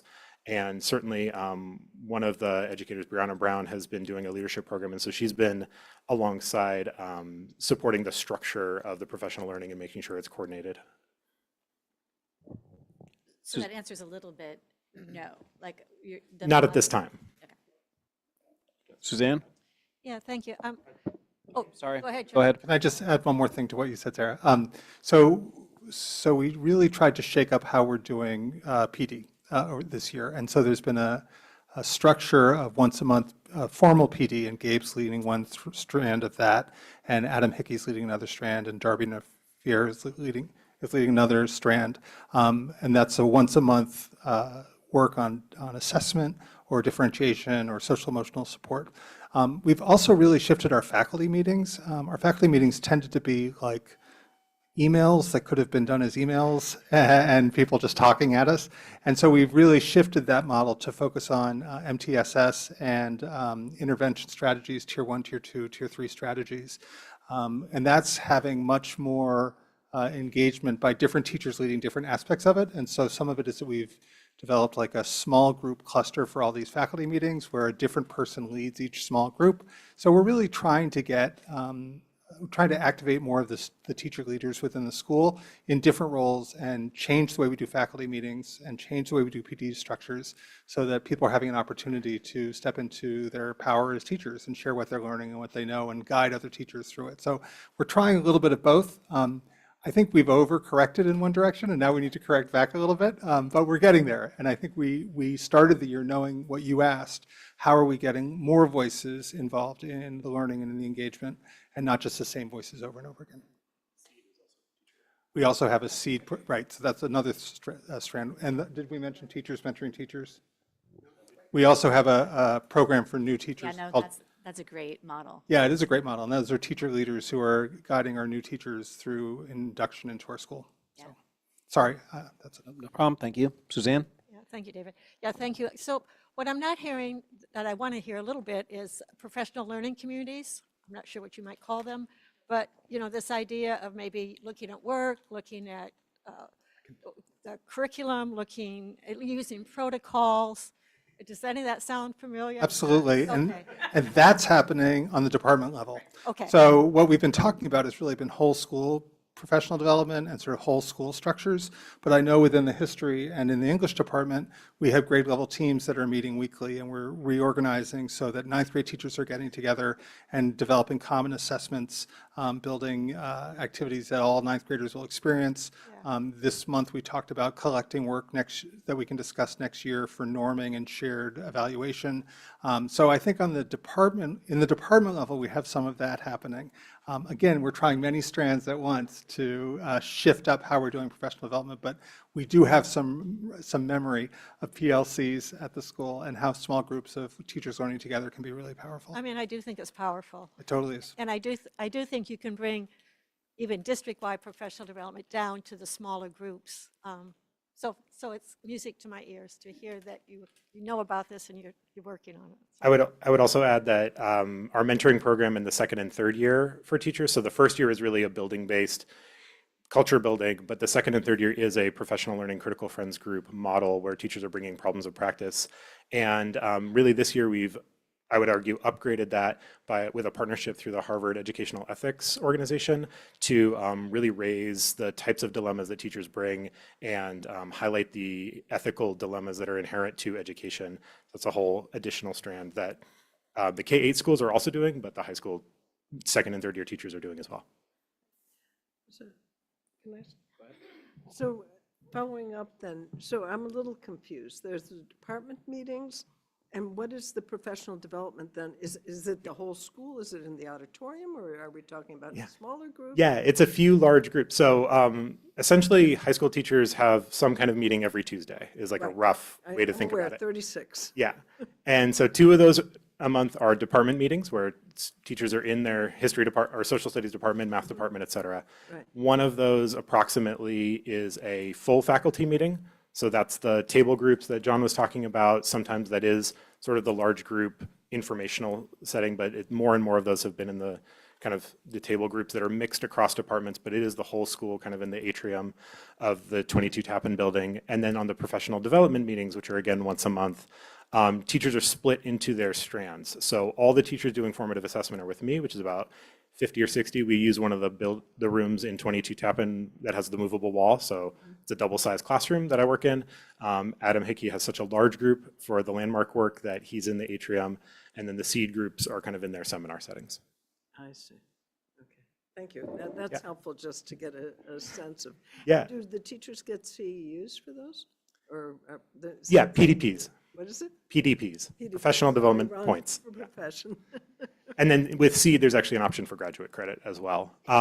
So that's a lot of different types of common practices that are in development, right? And again, the stage that we'll be working towards at the end of the year is doing some selection and narrowing so that there's, it's focused enough that we can support it, right? We can't support all the things under the sun. And so setting these are what we're going to expect to be common across the school. And then here's kind of the additional pieces that people can select into to go above and beyond that. So the last piece here is the idea of written curriculum, right? And as Jen alluded to, this is probably the biggest task ahead. And so, I think either Jen or John can kind of talk about where they see this going in their departments. But the basic idea is not that we have to be really strictly aligned everywhere, but that the basic course that we say 10th grade world history or global studies is the same course depending on who teaches it, right? Like that there's a consistency within course. Yes. I also just want to say, because we had earlier questions, this idea of like how we landed on the complicated but useful 1 month sort of cycle, how we're doing our PDP, I will say I do think came a lot from our NEASC report, which is that we engaged in this year-long thing and it helped to illuminate we knew there was something off, and then it gave us kind of the language to be like, right, we need some common practices. How do we do that? And so, Brian, along with other teachers, kind of worked over the summer to really make a robust PD. And I've been here for 19 years, and I really feel like this year has been, as John said, it's almost an overcorrection. I'm like, I'm so productive on Tuesday afternoons.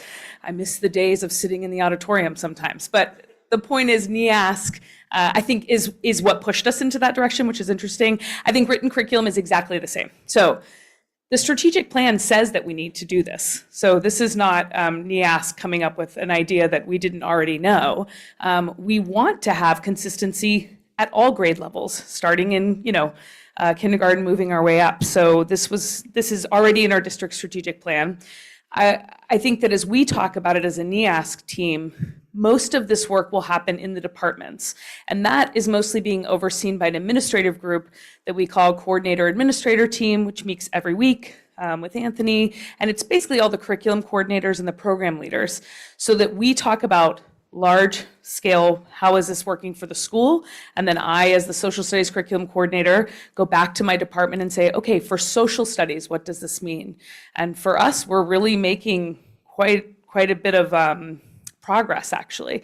So we're meeting, if you're on a team, if you've been assigned to a team, my teachers are meeting once a week on that team, doing PLC work, using protocols to come up with, what does it mean to teach global studies? How is it different from world history? You're both 10th graders at different levels. And so it's been very generative in that respect. But I also think these are long-term things. So while it might seem simple to come up with a syllabus that says, this is what students will learn, I can say for history teachers, there's a lot of things you could pick about World War II. So, part of the process, part of my job is to help guide that work while listening to teachers sort of figure out where are commonalities, using our state standards to figure out what does the state want us to be teaching. They ask us to teach way too much, so you have a little bit of choice in there. Yeah, I think it's been great, and I think the NEASC process helps to support the things that the district already wanted, the department chairs already wanted, and that the CAT team has already started talking about and has been talking about. Questions? So one question I have in terms of current practices. So I would assume that there are written descriptions of some kind regarding at least some of our curricula. So what does that look like? Is it just, it's not really in an organized, centralized fashion? It's each department has their own written curriculum or a summary of what it will be? David, it sounds like you'd be a perfect NEASC team member. You're identifying the exact thing that the NEASC team is asking for, which is, you are right. So I'll give you an example. If you go to WISP teachers and say, what is the course about? They have tons of documentation to say, here's what it's about. Here's a syllabus. Here is our class expectations. Here are the common assessments we'll have. But if you were to ask the 10th grade team, they'd be like, yes, it does not look anything like the WISP one, but we can also tell you that information. So you just have inconsistency literally in formatting. Like, what is the doc? We're talking about unit guides. Are we talking about common tests? Like, each department has within it variation, and then across the school we have variation. So what does a unit guide look like for English versus history versus math? And so while, if you were to ask me any of those questions, tell me what United States history is about, I can definitely pull those docs. I can get them from teachers, and we would have a consistent, they're mostly the same, truly. It's not like so hard for us to agree what we're going to teach about World War II, but we do not have a consistent document or something that really is easily accessible for the community, for students, for the school committee, and that's exactly what NEASC pointed out in the report, which is why we didn't pass that particular section. So it literally says in the report, you need to have a more consistent formatting. And I think just quickly, one of the other benefits that is maybe an unintended consequence that NEASC doesn't really ask for is that this is a really strong way to support new teachers. And so if a brand new teacher comes in and says, what does Brookline High do for US history?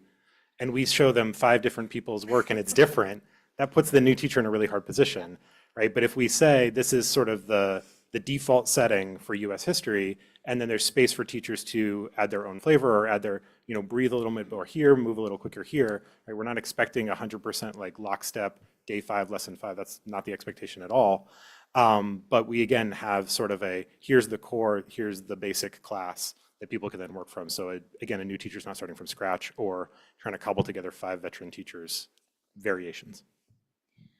And I would just say, under the written curriculum, when we say it's coordinated by CAT, I think to your question, David, it's going to be CAT's job next year as we anticipate the visit of NEASC again, looking to see what kind of progress we've made, to decide what does the community need us to produce, right? So those are the kinds of questions that'll be very interesting to me, like how am I in relation to math, in relation to science, in relation to our arts program, what kinds of documents should we produce, what should the formatting be to make it accessible for everybody? And I think that's really cool and interesting work that admin is going to definitely engage in, and then have teachers join us with all their expertise. Sarah? And of course, you're going to keep it really interesting. It's not about all having the same font. It's not about putting it in the same place. It's not about having the same lesson or unit plan, right? It's really about the material. Yeah. So I will say that maybe, and other departments have said it differently, one of the ways I talk about it with my teachers is sort of thinking about, having expectations that are common, but the flavor is the teacher. If you have me as a teacher, I have certain ways of being. People might not be able to replicate that perfectly, but we can expect that you will leave having covered, for example, one of the topics we've talked a lot about that you asked about, the Holocaust. What is our consistent, what are our plans? How many lessons are we going to do on that? What can we expect? What can the community expect? And for us to have enough consistency too, that if another need arises, which I think this year we've been asking a lot of questions about. What are our kids learning that we're able to say, well, we know basically most of us are, all of us are doing this. We can add this, subtract that. So exactly, we don't want it lock in step like Gabe said, but we do want enough consistency that we can answer questions, Suzanne? Well, I've heard when we talk about curriculum, like the standards are the what, and the teacher is the how. Oh, yeah. So, right, so yeah, essentially, we almost have a written statement already. Those are the standards, unless Yes. you're going to pick and choose. But for the most part, Right. it's going Totally. to tell you what 10th grade math is going to look like. Yes. Right? And then how it's presented, the flavor, as you said, Jen, Yeah. that's really the creativity Right. and the dynamics of the teacher. Totally. So it shouldn't be that hard, really, I think, to come up with a written. It just you have to do the work, I guess, if we haven't done it. Yeah. I mean, I know it's a lot of work. I'm not. No, I know saying- you know that. I think there's also something in which written curriculum and common practices kind of intersect with each other too, which is like there's also the flavor of Jen, but my flavor shouldn't be so flavorful that you're really, one kid is able to do, totally different practices that are happening in the two classes. So I think it's really a combination of the two. And I think all of us are excited about it. And I know even in strategic planning meetings at the beginning of the year, it's really a district level desire that I think we're all wanting. So again, this is intended as like a progress update, right? We are in the middle of the process, so we are working primarily on these 4 things just to make sure that we're on track for the visit, and we hope to have a successful update later in the process. Oh, sorry. No, it's okay. So that's the lead into our last slide. So we're sharing with you, with no date on this one, so I couldn't get the dates wrong. We're sharing with you the results of the visit. We now need to write our school growth plan, where we take their recommendations and what they asked us about the foundational elements, and what they asked us about other things to look at, and we come up with our growth plan, like the town has come up with the vision for the school system's growth plan.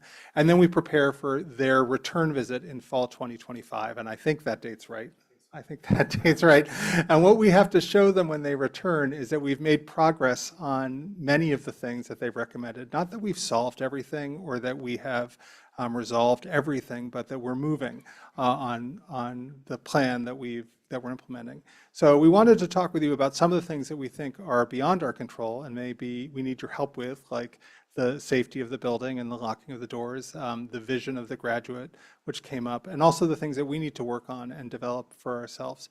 I just want to add that coming out of COVID, I think this was a very useful process for us, and that COVID disrupted schools enough that it was useful for us to take a 6 to 8 months and say, where are we? What are we doing? What do we need to get back to? And the questions NEASC was asking us aligned with questions that I think the district is wondering about as well, but it forced us to engage with them in a good way. So I understand the questions about the process overall, but I do think the timing wasn't bad for us. I think it really helped. So I think that's it. Is that it? That's it. All right, thank you very much. Very much appreciated. We look forward to more. And with that, oh, I'm sorry, Andy had a question. My apologies. Yes, I just had one question, sort of follow up to what you were saying just now. That was great, and I'm glad that sort of the external reviewers had the same ideas that we'd already been talking about. But so, what you plan to do next? Does any of it have budgetary implications beyond what we're kind of already sort of planning for? As far as I know, everything that we've planned for is planned into the budget. I know. So all that PD it's not going to cost more than what we'd already been planning to do. No, that we've known about that desire since the beginning of the budget process. So Anthony wrote that into the core budget from the beginning. Okay.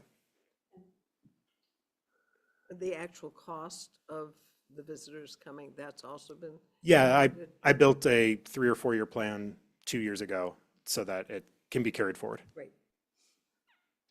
Thank you. Thanks. All right, thank you. And with that, we will now welcome Casey Boston, Executive Director of the Brookline Teen Center, who will be presenting on what's new and what's ahead.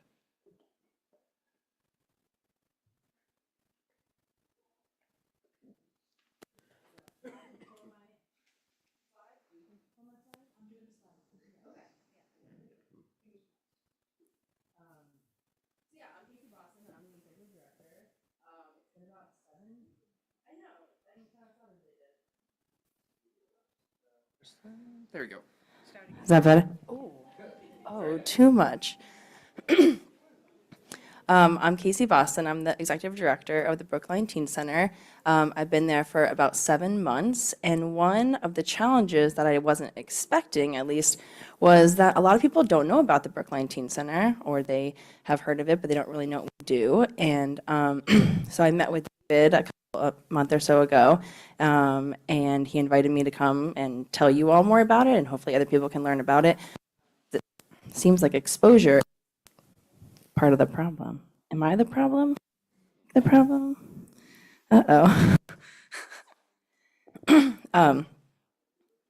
So just a little bit of background. I was not familiar with Brookline as a community or the Brookline Teen Center. And so I've really focused my first 6 months on meeting with almost everyone that I can. And I'm looking around and I'm really sorry that I haven't met with all of you. I would really like to after this, if you have the time in your schedule to meet with me one-on-one. But I've met with tons of obviously teens and middle schoolers and parents and administrators and teachers and religious leaders and politicians and really everyone I could kind of get my hands on in Brookline who was willing to sit down with me and talk about what they love about Brookline and what the challenges are and kind of where the gaps are. And so you're probably like, what the heck does this girl know about anything related to Brookline? And I didn't and I don't. And so everything that you're seeing here and what we're kind of looking for the future is based on the feedback that I've gotten from the families and the youth of Brookline. So, quick history for those of you that don't know. It was started by Paul and Saskia Epstein. They had a vision to create a place where teens could go and to create and explore and discover who they are. And what they did was really put the teens at the forefront of that planning process. So the teens had a really hands-on experience in creating what the Teen Center was going to be, including the actual design. It used to be an auto body shop, and they worked with the architect, this group of teens, and created what is now currently the home of the BTC.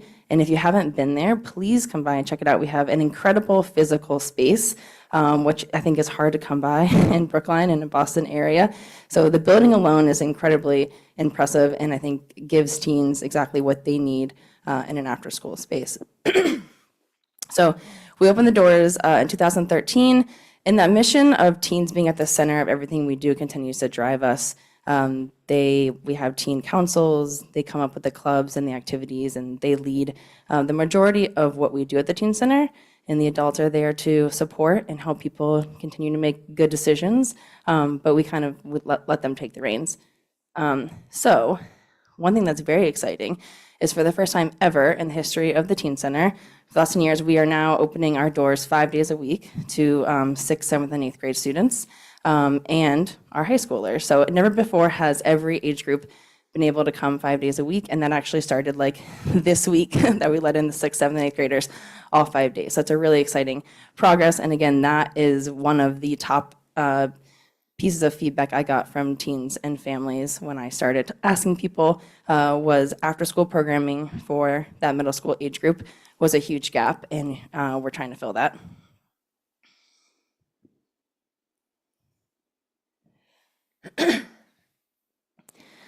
That's our board of directors, just in case you're going to ask me. I didn't think I'd be able to tell you off the top of my head, so we can come back to that later if you're curious. And that's just a picture of some of our staff, our leadership team. So what happens at the BTC? So we have 6th through 8th grade programming every day from whenever school gets out, which changes until 6 p.m. We have 9th through 12th grade programming every day until 8 p.m. And we have a really robust music program, including one-on-one lessons, small groups, music engineering, studio recording. This is one of the huge aspects that gets teens in the door. There's not a lot of other places where you can go and practice your music and record it and upload it and get it out into the world. So it is definitely a highlight, and I think it's one of the things that keeps teens coming back day after day. So we offer everything from food, which if you know anything about teenagers, it is extremely important. We have a hot meal every single day, tacos, grilled cheese, pizza, And then we also have snacks throughout the day. So if you are a hungry person, come to the teen center. We will take care of that. So that basic need is always met. And then we're offering homework support, mentoring and tutoring.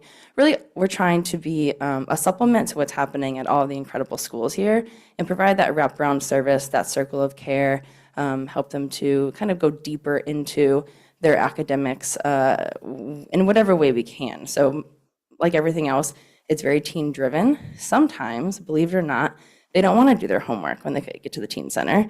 And sometimes they have big projects or exams coming up, and they do. And we really try to let them kind of lead that drive.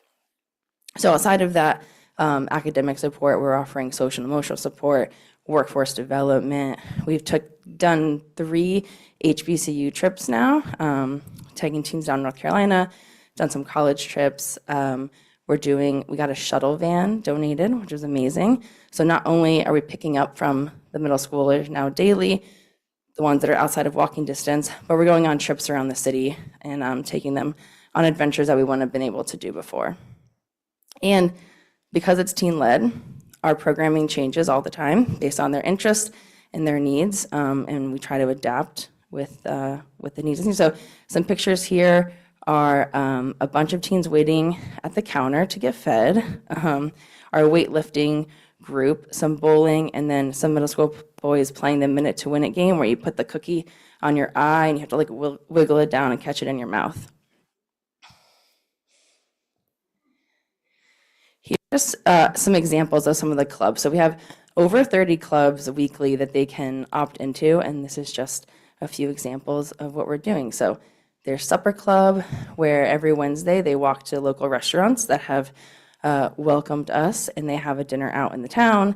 We have Book Club, we have a film program.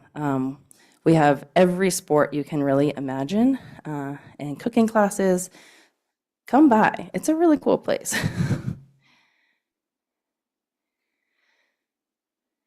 And just a few more pictures to capture the life inside of there. So we have a ping pong tournament recently, more bowling, and then that's some of the trips we've done. So we've gone to King's Bowling, we took them ice skating, and we've taken them to the Commons. So we're trying to get out and about and fill that opportunity gap.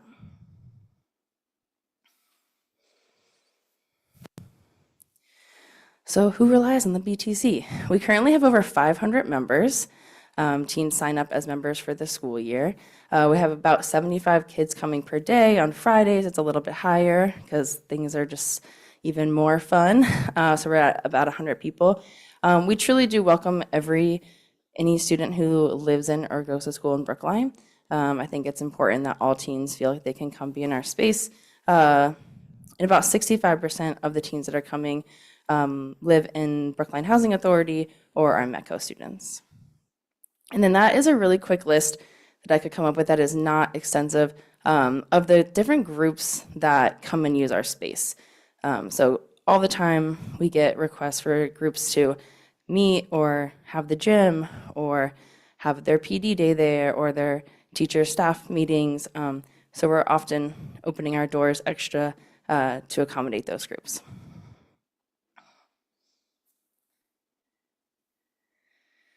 This is a list of some of our partners, just to give you some kind of insight on what we're doing. We had a really exciting event a couple weeks ago in partnership with Steps to Success and the Brookline Housing Authority. We did a 3-way collaboration, and we had over 150 people come through the doors for our resource night. We had like 16 different nonprofits in Brookline there represented, sharing resources with families. We had dinner, kids were running around playing games. It was a really, really successful and fun night. And then the pictures at the top are from the Brookline for Racial Justice and Equity event, where we had about 100 of Brookline leaders in the room to discuss inclusion, access, and opportunity in Brookline. And one of our teens there with the mic represented kind of the teen voice and amplifying her perspective on what teens in Brookline need.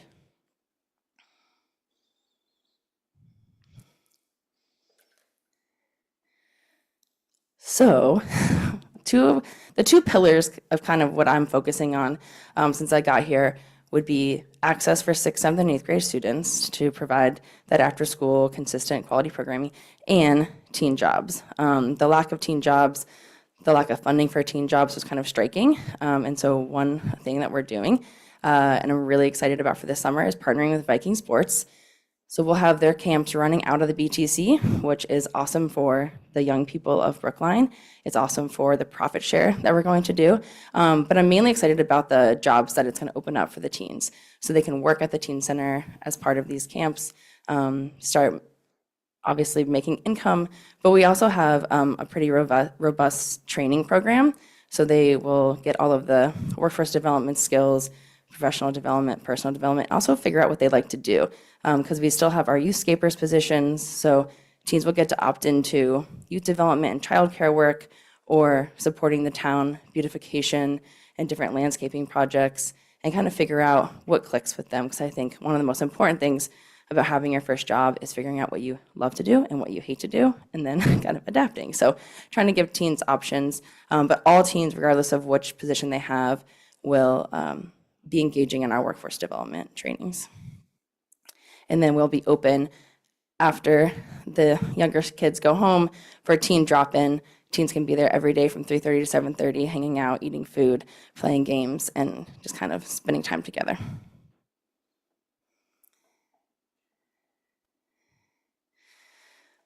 So real quick, some of the main goals for 2024, 25 is to really be the third space for teens at Brookline. So as you all know, the first space is the home, the second space is the school, and we want to be the third space, and we are the third space already for a lot of people.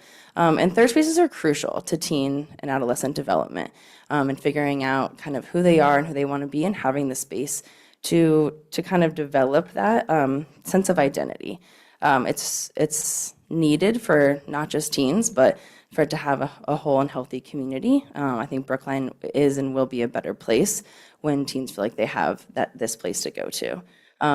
We intend on continuing to support guidance counselors and kind of teachers and being part of this circle of care.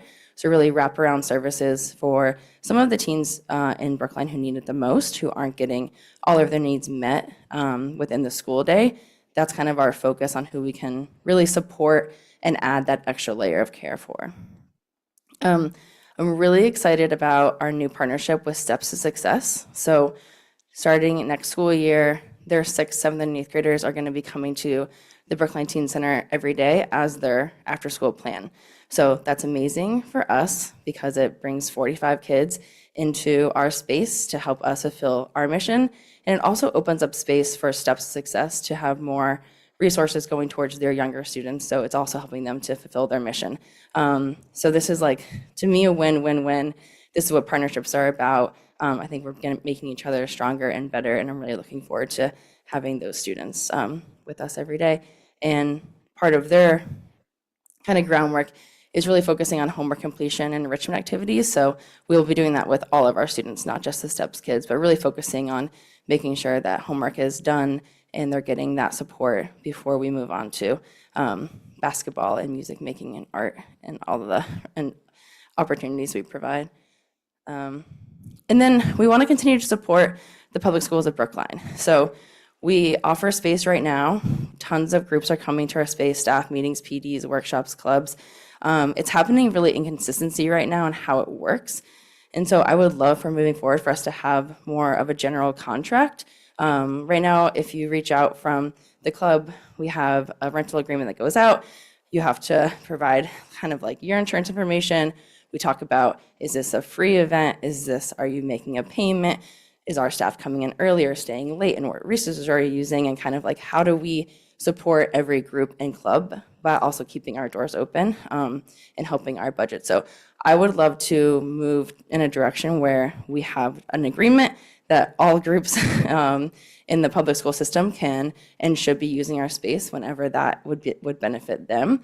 But it would be nice for it to not be so one-off and so different for each group, and the understanding and the expectations could be much clearer if we can make that agreement together. We want to be a resource throughout the day, in the evening. We have so much great meeting space. We have so much good performance space. I think a lot more schools could be doing more in our building if they knew that this was an option for them. And then we want to support the peer school. I don't know what that process is going to look like, but we're there and we're ready to help out however we can during these renovations.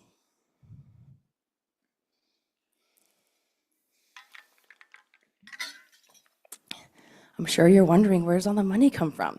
So the BTC is funded solely by donations and grants. It does not receive any funding from the town. Our current operating budget is 1.5 million. We have been receiving ARPA funds. We got ARPA 1 and 2, and that's 30% of our current budget. As you know, that money is not lasting forever and is in fact, we got about 1 more year of it. So we really are kind of at the point where we're grinding to figure out where is that replacement funding coming from, and how can we secure that so we can keep our doors open as many hours as we would like to, and as we've heard is needed from the community. So our fixed costs are covered, but all the variables, all the things that I think really make the BTC special are really funding dependent at this point. So every dollar we receive kind of now moving forward would go towards staffing and food and enrichment trips and really keeping our doors open. We've never done this before, having 5 days a week for the hours that we have, and I'm excited. I'm a little nervous. It is a risk. It's a risk we're willing to take because it's what we heard everyone needed, but we're really going to need the community to support us for this to be a sustainable thing that we can move forward with.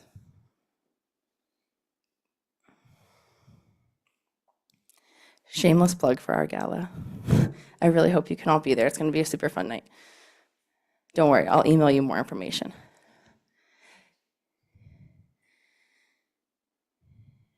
And just some more pictures of kind of all the great things we're doing. Basketball, music recording, tug of war. We did a big Squid Games tournament that they loved. Dodgeball is huge right now. Dungeons and Dragons, pool. That's kind of it. I thought that would be a better screen to end on than the gala plug. But if you all have any questions, I'd be happy to answer them. I tried to talk fast. I don't feel bad that you guys are here for so long. So for those of you who have not been inside the Teen Center, it really is quite spacious. It's much larger than it looks from the outside. And so that does provide a lot of opportunity to have all these different programs there and even simultaneously. Helen? So thank you for your presentation. It was really excellent. And I actually today happened to get your email. Awesome. And it was quite informative. I really enjoyed reading it. Oh, good. And finding out and highlighting the student was a really good idea. Yeah, You know, he's wonderful. what the student, how they're feeling about being there and what it's given them. Yep. So, and the fact that you're working together with STEPS, I think is an excellent, Yes. excellent move. Yeah, I'm very excited about that. So thank you for all that. Thank you. Anyone else? Natalia? I just want to say I visited recently, maybe about a year ago, and recently I was at the bridge event, and it is really, really beautiful. And sorry to ask this question, what about rising sixth graders? They do something in the summer. I do have a rising sixth grader, and like, can they do the dropouts, or does it start after they start sixth grade? That's a great question. So I am like a total sucker and like a yes lady. So just like maybe I should. I encourage you to consider rising sixth. Maybe I shouldn't like publicly say that, but like yes, I'll just decide right now. Like I truly, it's such an incredible space. I want people in it. I want to, and like the middle schoolers in particular, they're so excited to be there, and they brought such an incredible energy. And there's definitely a fear, a real, I get it that like older teens won't want to come anymore if the middle schoolers are there. We've created a third floor space that's just for them. So 10th, 11th, and 12th graders are the only ones that can go to the loft lounge area so they can have their quiet space and be way cooler than everyone else. But I've also been surprised, or we've all kind of been surprised with how well they're intermingling. So we have specific activities that are just for the middle schoolers and just for the high schools, but they're doing a really great job. And I feel like they both are rising to the occasion of being in the same space. And it's making the middle schoolers a little bit mature, and it's making the teenagers a little bit kinder and like a little more thoughtful in their language and in their attitude. And it's really, I think, been a great benefit. So all I have to say, I'm really happy to have everyone who's ready to be at the Teen Center. You mentioned that you have about 500 students who are members. Can you talk about how membership works? Yeah, so teens and or families can sign up online. It's a $50 membership fee for the whole year, and there's also a free option if you need that financial support. And you just click a button. There's not a lot that goes into that. And then the food is free, everything else is free? Yeah, once you have the membership, everything is included. The music studio, the basketball tournaments, the food, it's all part of it. And we have some incredible partners. I know it was a really brief slide, but like the country club is incredible to us and donates a ton of food. A lot of other businesses and restaurants are supporting us really well. The food pantry. So we're getting a lot of great support from people. Mariah? Hi, thank you. I'm the parent of two teenagers, both who have participated in teen center activities over the years, Awesome. and it's always, it's such a great support for them. And I just wanted to say how wonderful it is to hear all of the new things you're coming up with too. Like, for example, the van. I mean, my older two went to Pierce, and so it was easy to be at the teen center, but certainly friends they had in other parts of town had challenges getting there. And so just to hear all the work you're doing around like the van and thinking about all of those access things. And as Helen said earlier, the partnership with STEPS. I mean, there's just so much great stuff you're doing. And I just love to see the continued innovation and thoughtfulness. So thank you so much for continuing that legacy. I know you're relatively new, but I can see what a passion you have for it too. And I'm so grateful that you're here to continue the wonderful work.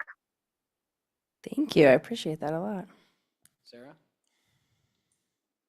Back when you could rent it for a party, I rented it for a party one time. so You that was still fun. can. You Okay. still can, and anyone watching, you still should. It is truly, it's one of our best sources of income, and it's really important that people are renting. So And then I have a son too that's there regularly for basketball. So awesome. Yeah. Thank you. Yeah. Natalia? On the Pierce point, because again, my children are at Pierce, I've been thinking about it, because the 6th, 7th, and 8th graders are going to be up far, it does feel like parents are anxious about what will happen. Is there a possibility for the buses, like some buses, to drop off? Like, I feel like they can walk from the old Pierce, but the buses will bring back to the old Pierce, right? I think it'd be good for the parents to know, because there's something, I don't know what, like, after-school activities will happen up at the new school. Yeah, I Like, it don't just know if seems like that's that been it'll. decided yet, but I'm sure you're yeah. in touch with Jamie, right? Up at Pierce. Yeah, I mean, in general, transportation, I think thank you for asking, is one of our biggest challenges at this point. So obviously there are four schools that are pretty reasonable walking distance when it's not like freezing cold, but how do we get the other kids to the teen center that want to be there and we want them there? And so, how can this group support? I think partly it is that, like, can we help brainstorm together on how do we work on transportation? Our shuttle van is amazing and it's worked, but it's a 14-seater. So like long term, and as we open, I think before, when we weren't 5 days a week, we weren't like, we couldn't be the actual answer for our families for after school care. I think it was like a fun thing you could go do some days. I think in the fall, if this is your after school plan for your child, how are we getting them there? And so like we've figured out how to get our doors open and how to staff it and how to have awesome programming. But we definitely need support on how do we get the kids from further out to our spot. And that is the challenge with our Steps to Success partnership too. Like we've locked down that we want to do it. And I think that transportation piece is the last missing part of that.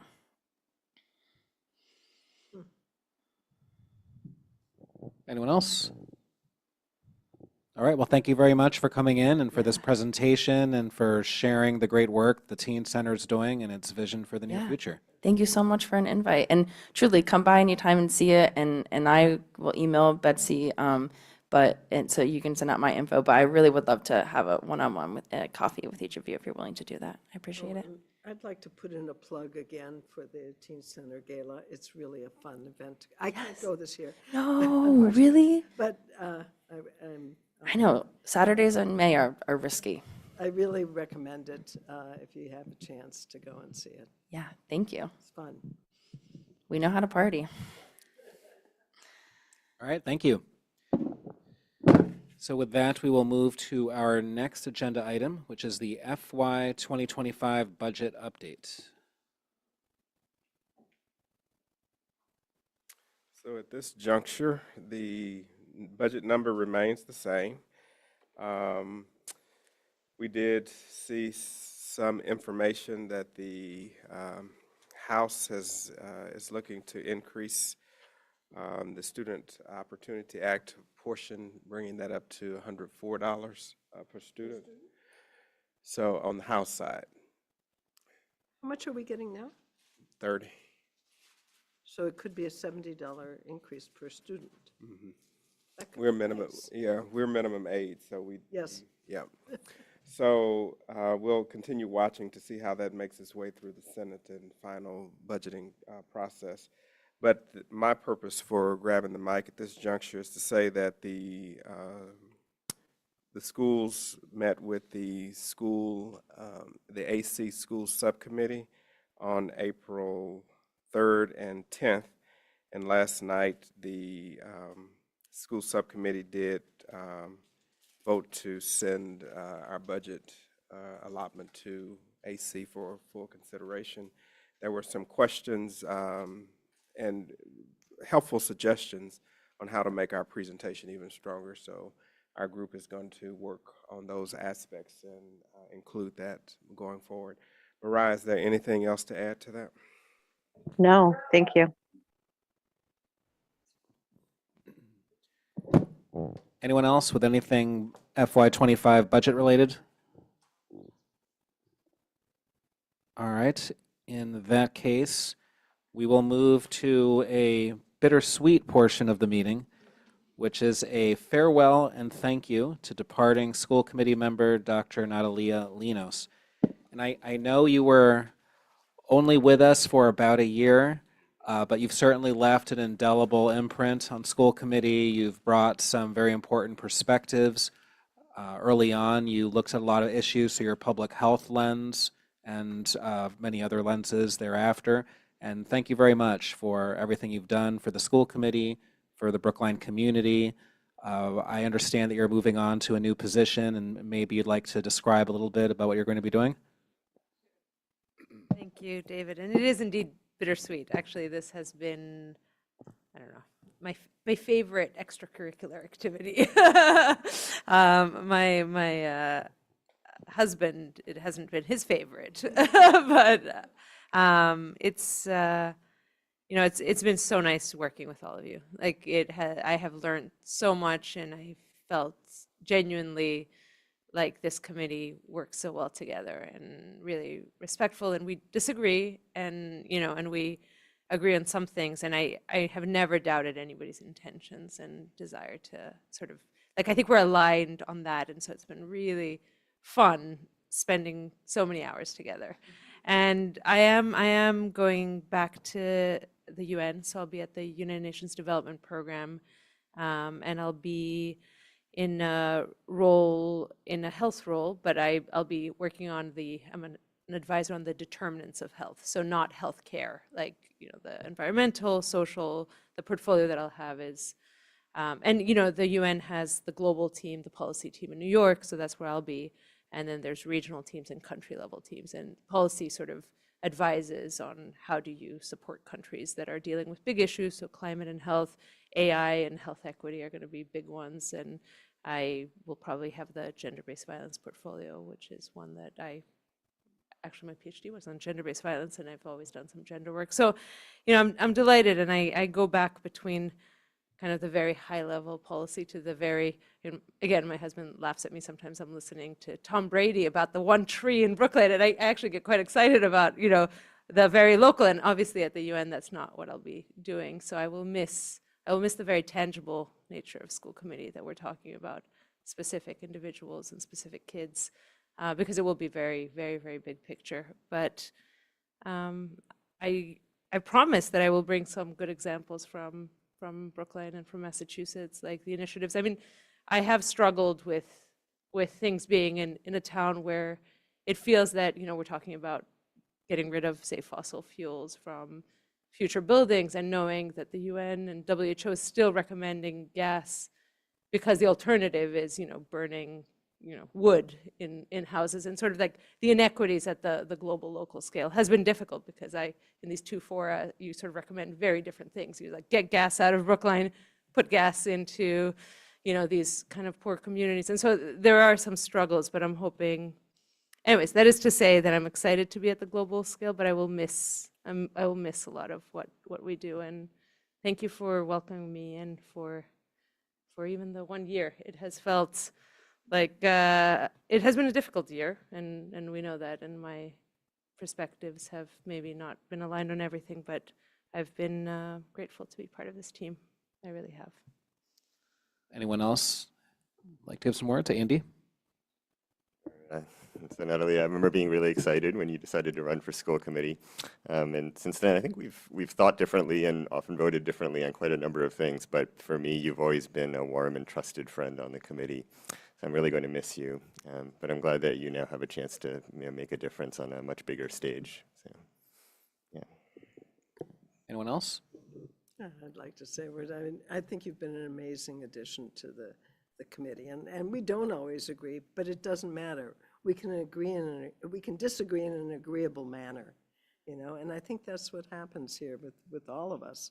We have different ideas, but we can come to consensus and work together. And having you here was it was good to have your voice here and your presence. I mean, beyond your voice, I think is just, I'm going to miss you. Mariah?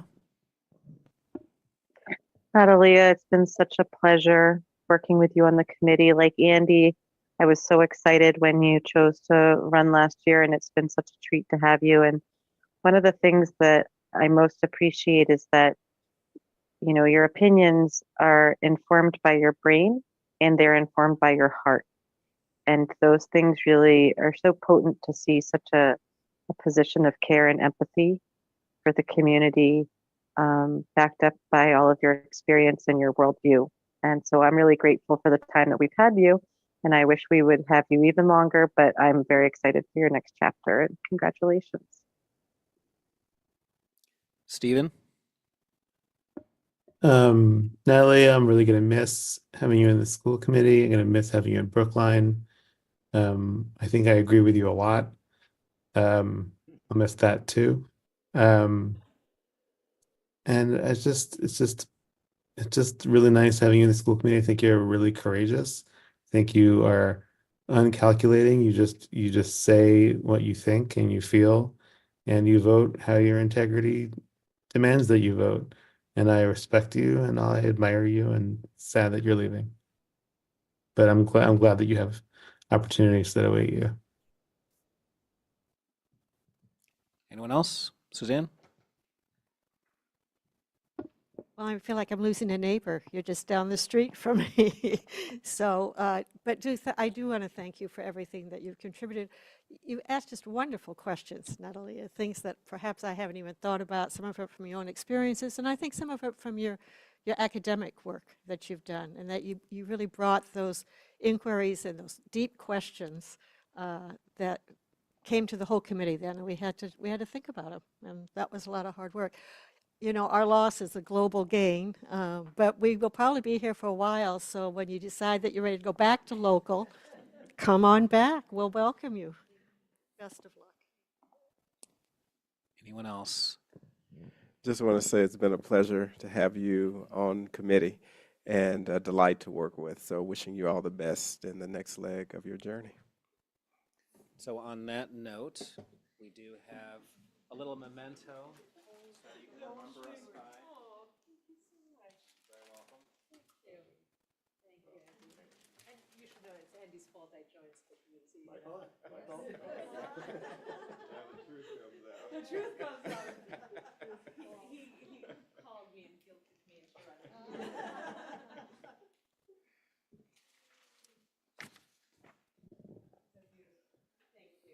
Very welcome, well deserved.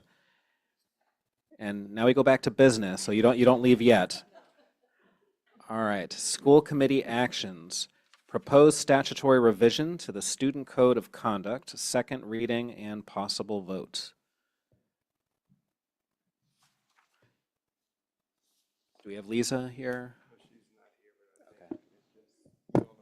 Right. We've already gone through it, and we heard from Lisa previously. So I'm going to go ahead and move that we approve the statutory revision to the Student Code of Conduct. Is there a second? Natalia seconds. Natalia, your vote? Yes. Suzanne? Yes. Andy? Yes. Helen? Yes. Sarah? Yes? Mariah? Yes. Stephen? Yes. Valerie? Yes. And I also vote yes.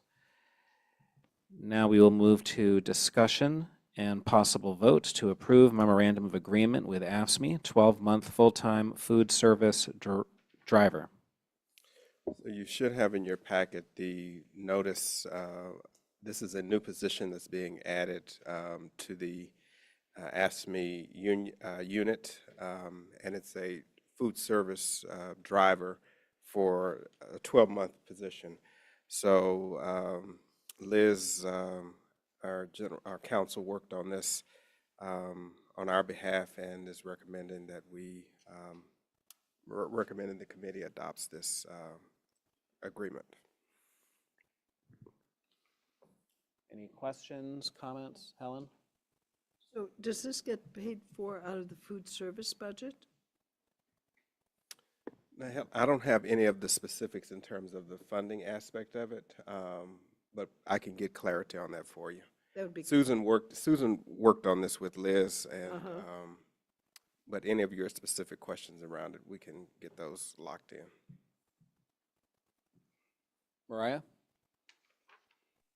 Well, I presume it must be being paid for out of the food services budget because we don't have anything like this budgeted in the operating budget, right? And That's everyone correct. else in food services is paid for out of the revolver. So I would imagine it is. Could you just clarify, this is a new position and there's nobody in it currently, right? Like, no, who has been driving food around now, I guess is my question. And in previous summers, because we've had food going to different sites for several years now. So who's been doing that until now? And that's a question that I would have to get clarity on from Sasha on Mariah. Okay. But I think this was my understanding was that this was a flag that the union threw with concern. So it may have been that it was being added to others' workload to some degree. But Okay. I'll get clarity on that question for you as well. I guess I'm just confused what they're doing the rest, like during the school year, where is food being driven? I guess I'm just confused how it's a 12-month position. So I would like to understand more. Okay. Thanks. When does this position begin? Because do we have time to wait till the next meeting to get all the details? Well, I thought that this was coming up at the previous meeting, but we punted it out as well. So I think there was some urgency around it. Okay, you pulled it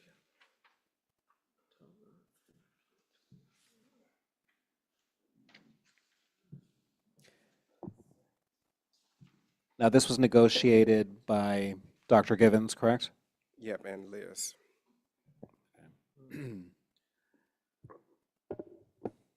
Doesn't say. Right, doesn't have a start date on the No. contract. Go up to the top. No. April 2024. That might be just now. April. You know, it might have been helpful to have a job description, just to understand what the job is. So we can, I mean, if you're not comfortable voting now, we can get clarity on those, and if there's greater urgency around it. But given right now that I'm sure that it's being covered, because it's in the normal, so this is going to be, covering the summer months, so. Starting July 1, Yeah, perhaps? so. But we'll get a job description and get clarity on the questions. If there are other questions, you can send them our way too. All right. Okay, so it looks like we're going to hold off on this until the next meeting.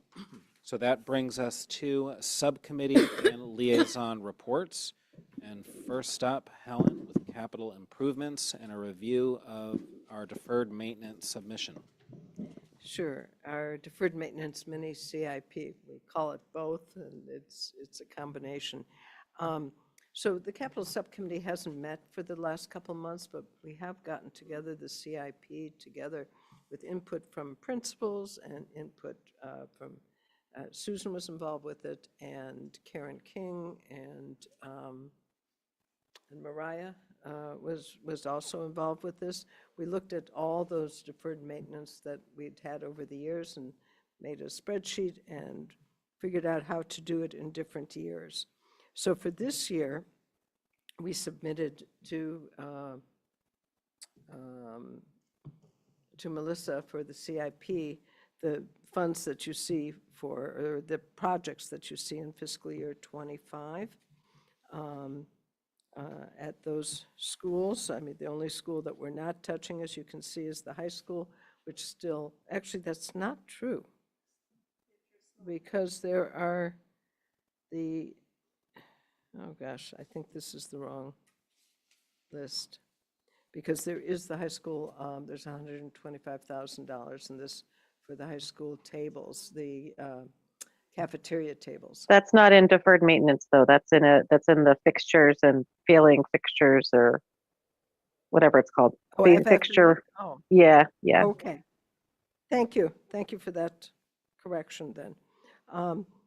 But I wanted to share it with the school committee so that you could see what it is we're asking for, how it's been spread out over the years, and just so that it becomes public so you all know what it is we plan to do, and hopefully do all of this summer.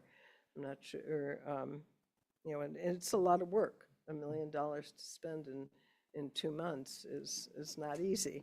And to supervise it, and Mr. Simmons will be out for a few months, so a lot of this is going to be a lot of hard work on the part of Karen King and Sarah in the building department, working together to make this happen.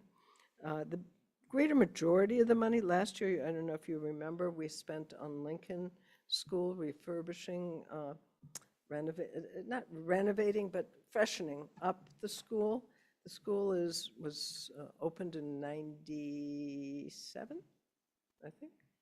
And so we're getting close to 40 years, not just 30 years, right? Yeah. And so it needed it, everything was tired. And so we've done the first floor, except for the library and the cafeteria. This coming year will be the second and third floors. And then the last will be the cafeteria and the gym, which will be done. The library, I think, is getting done this summer. So, yeah, the library is. It's on the list. So I think, what we've tried to do is take one school and really do all the things that need to happen there, and then do, whatever other monies we have to do the important things that have to happen at other schools. For instance, at Runkle, the multipurpose room was not functioning as well as it needed to be in terms of the sound system, the lighting, et cetera. And so we put money into that for that school this year. Helen, on Lincoln School. Yeah. When will the HVAC or those heat pumps? Yeah, that's a separate. That's okay. It's not in this CIP. Thank you for asking. No, but it's an important question, because what Mr. Simmons has done, the head of our operations in the building department, is he's taken schools and put in heat pumps in different rooms that have been extremely hot.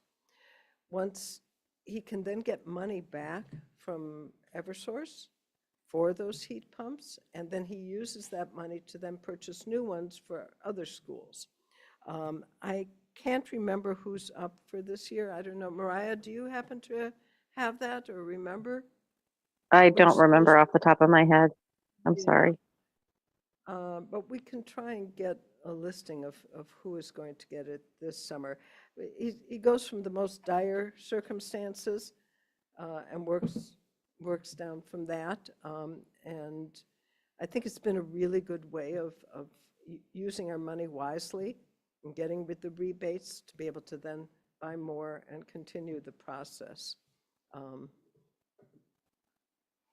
So I hope that answers your question. Are there any other questions about what we're doing or plans? I think, we've gone over this with, well, I've been at the advisory committee, subcommittee on capital for 4 meetings, each one 2 hours. And there's a 5th one tomorrow morning. Some of the issues have gone through very quickly and very easily. They have been having some difficulties with us doing the Baldwin School, and we've been trying to work that through. I took a group yesterday of 5 advisory committee members through, and 1 select board member, through the Baldwin School, and I'm hoping that tomorrow they'll be able to vote it, and that we'll have, they will support our CIP, but to be continued. Yes. Helen, I just got, and the Pierce School at Fisher Hill, I don't know what we're calling it, that's what I'm. At Newbury. Right, at Newbury. So is that going to be?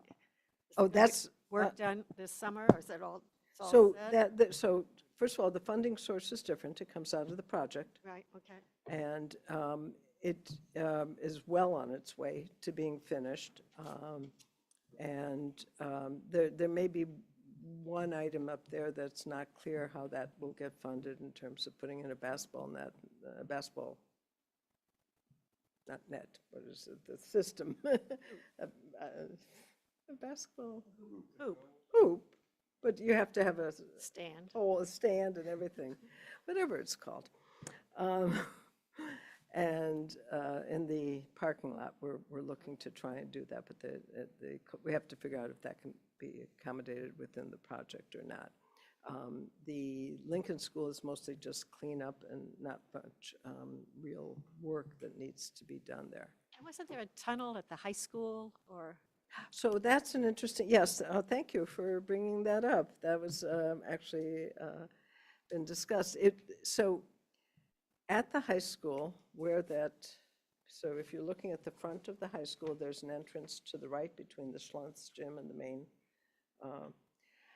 That was one of the oldest parts of the building, and apparently there was some water infiltration there and some issues with the way things are put together there, and inside the building, and water infiltrating from the outside. We have engineers working on figuring it out and doing a plan right now. My understanding is that it's nothing that's dire and nothing that will happen. The building's not going to collapse or anything like that, but that it will be, the actual project won't happen till summer of '25. So, yeah, thank you for asking about that. Thank you. That's Yeah, an thanks for the important update. piece. Yeah. I have a question about bathroom renovations, since it came up last time around gender-neutral bathrooms. Is that something that, you said that Pierce is going to be all gender-neutral moving Correct. forward? Like, are you envisioning any, because I know we have out years, thinking through other schools that we could think about that for? I think it's really complicated. If you look at our bathrooms, they're not very big. And so when you start to make gender-neutral bathrooms, you need to take up more space. You need to build walls. And what we're doing at Pierce, there'll be floor-to-ceiling walls, so there's privacy. And so it becomes very complicated to try and retrofit that.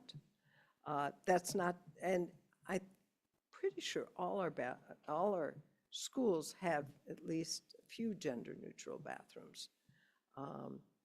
But it's something that I think as we do renovations, as we do more and more work in buildings or rebuild, certainly, that's something that we need to do. I think Pierce will be an interesting example of how it works. Any other questions about any of the things that, at the Hay School, so apropos to your question, Dr. Guillory, the Hay School, in order to be able to put in any of those heat pumps, we need to upgrade the electrical service. And so that's what the 250,000 is there to be able to accommodate that. We're at the limit of the power there. And then, there's the regular wear and tear on the buildings that needs to be done every, 10 to 15 years or so, if not sooner. I think that's it. I think, I don't know, is there anything else? The Pierce Project, oh, yeah, thank you. I'll give quite a bit of an update today, sorry. So we're moving along. We're going to be getting the contract actually to sign for the demolition soon at 13.150 million, I think it is. Yeah, it was estimated at 15 and it came in 2 million under.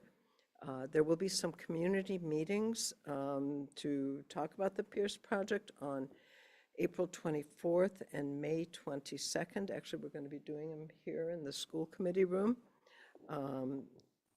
It's a sort of a twofold community forum. It's one to talk with the contractors and talk with the architects to find out what it is we're doing, how we're doing it, when we're doing it, and also to talk about the geothermal. And so those pieces will all be addressed in a presentation, then a lot of time for community to be able to discuss and talk about it. There'll also be outreach at the park about the geothermal on a Saturday so that any residents who have any questions or want information can find out. There'll be, our expert will be there. She'll also be here at the meeting on the 24th of April and the one in May. I think that's, and the school will be moving out in the end of June after school is out, and everything should be ready. I mean, the plans for all of that have been worked on. Karen King's done an amazing job at getting things together and making that happen. Susan and Charlie and everybody else have worked on the needs. Jamie's been very reasonable in terms of what she has. She's very used to working with very flexible spaces, let's say. So, Newbury's just another flexible space that provides some classrooms actually with doors and windows and walls as opposed to Pierce. So I think it'll be an exciting experience. I think it'll be different for the students there, but I think it'll be really good to be able to be in a new environment and take advantage of the outdoors there, the park that's next door. So I think, is there anything else I missed? Suzanne, did I? Huh? But you did mention the votes for the commission. Oh, no, I did not. Thank you. That was even, yeah, I guess there are some people who are still in the first season. I'm already in the third season now, but yeah, so there was a wonderful meeting on Tuesday, April 2nd of the Select Board, joint meeting of Select Board, the Parks and Recs Commission and the Conservation Commission to discuss the warrant article, and we needed a unanimous vote from both the Parks and Rec and the Conservation Commission. There were a lot of Pierce families there and supporters, and a lot of good questions, and we got the unanimous vote from everybody, and I think including the Select Board. So that allowed us to move forward with finalizing the contract for the demolition that we're going to be getting to sign. Sorry, Yeah, that, then at the meeting at 8 o'clock, that was a very long evening of meetings. At 8 o'clock, the building commission approved the early package for the project. They were a little bit reticent because of some of these permissions, and once they heard that those were in place, they felt much more comfortable with doing the early package. The architect's working on the construction documents now as we speak, and we would probably be getting the full package next January or so, in terms of what the full cost will be for the project, January, February. So what else did I leave out? That's it? I think that's it. If not, next time. All right, thank you for that very thorough report. We will now go to Suzanne to discuss curriculum. Thank you, David. Curriculum met March 19th. Feels like that was a while ago. One of the things, we spent most of our time with Open Architect looking at the data dashboard, looking at the data from the early literacy assessments that our students have taken twice now, I think, the beginning of the year and the middle of the year. We had a good time looking at the data and getting into it. I guess what I would suggest is if you're interested, maybe Michelle can give us a cheat sheet and we can pass that on. You could just spend hours. I could spend hours looking at the data and putting it together, taking it apart. But it's pretty easy to do once you get in and you have access to it.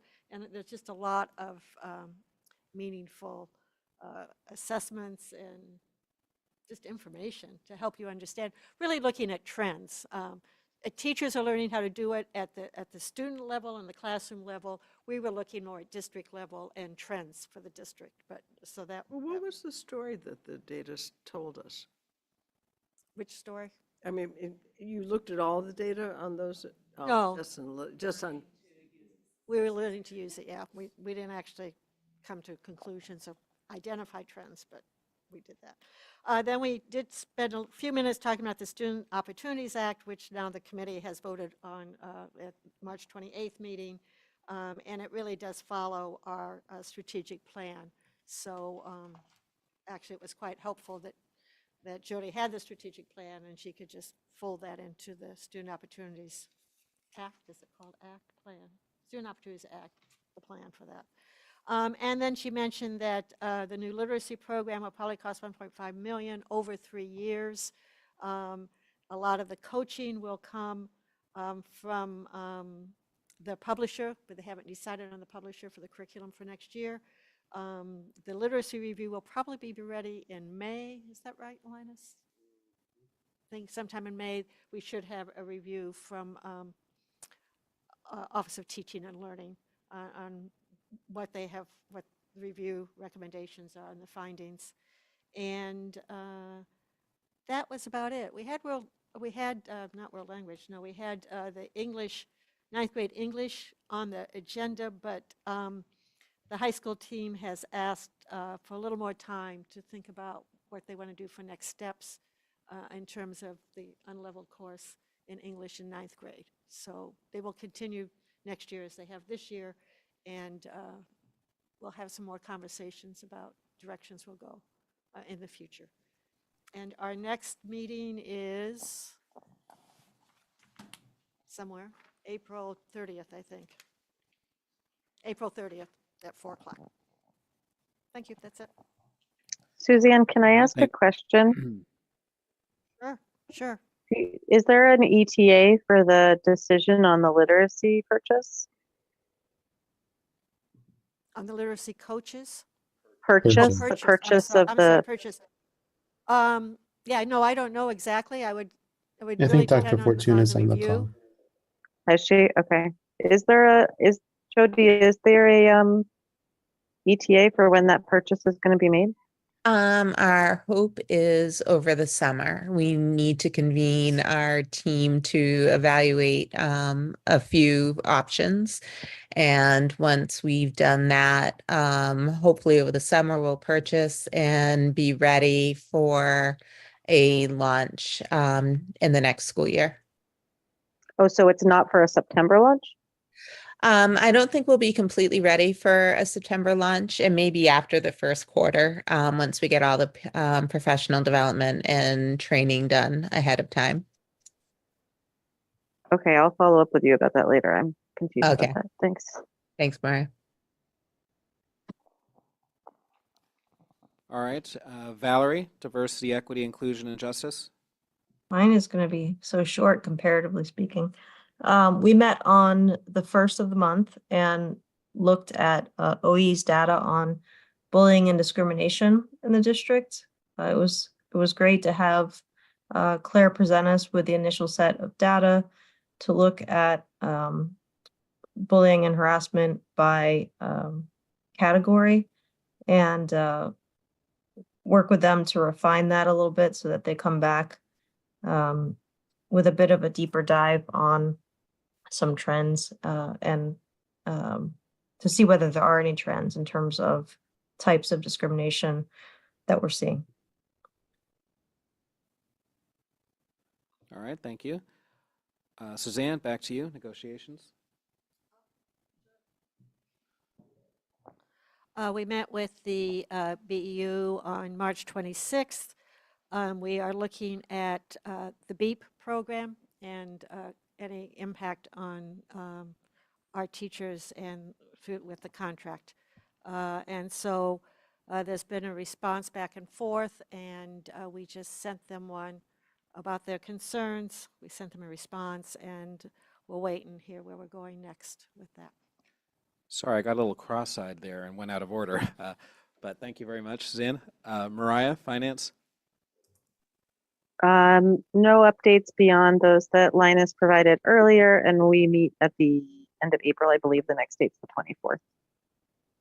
Anything for accounts payable? Not tonight. All right.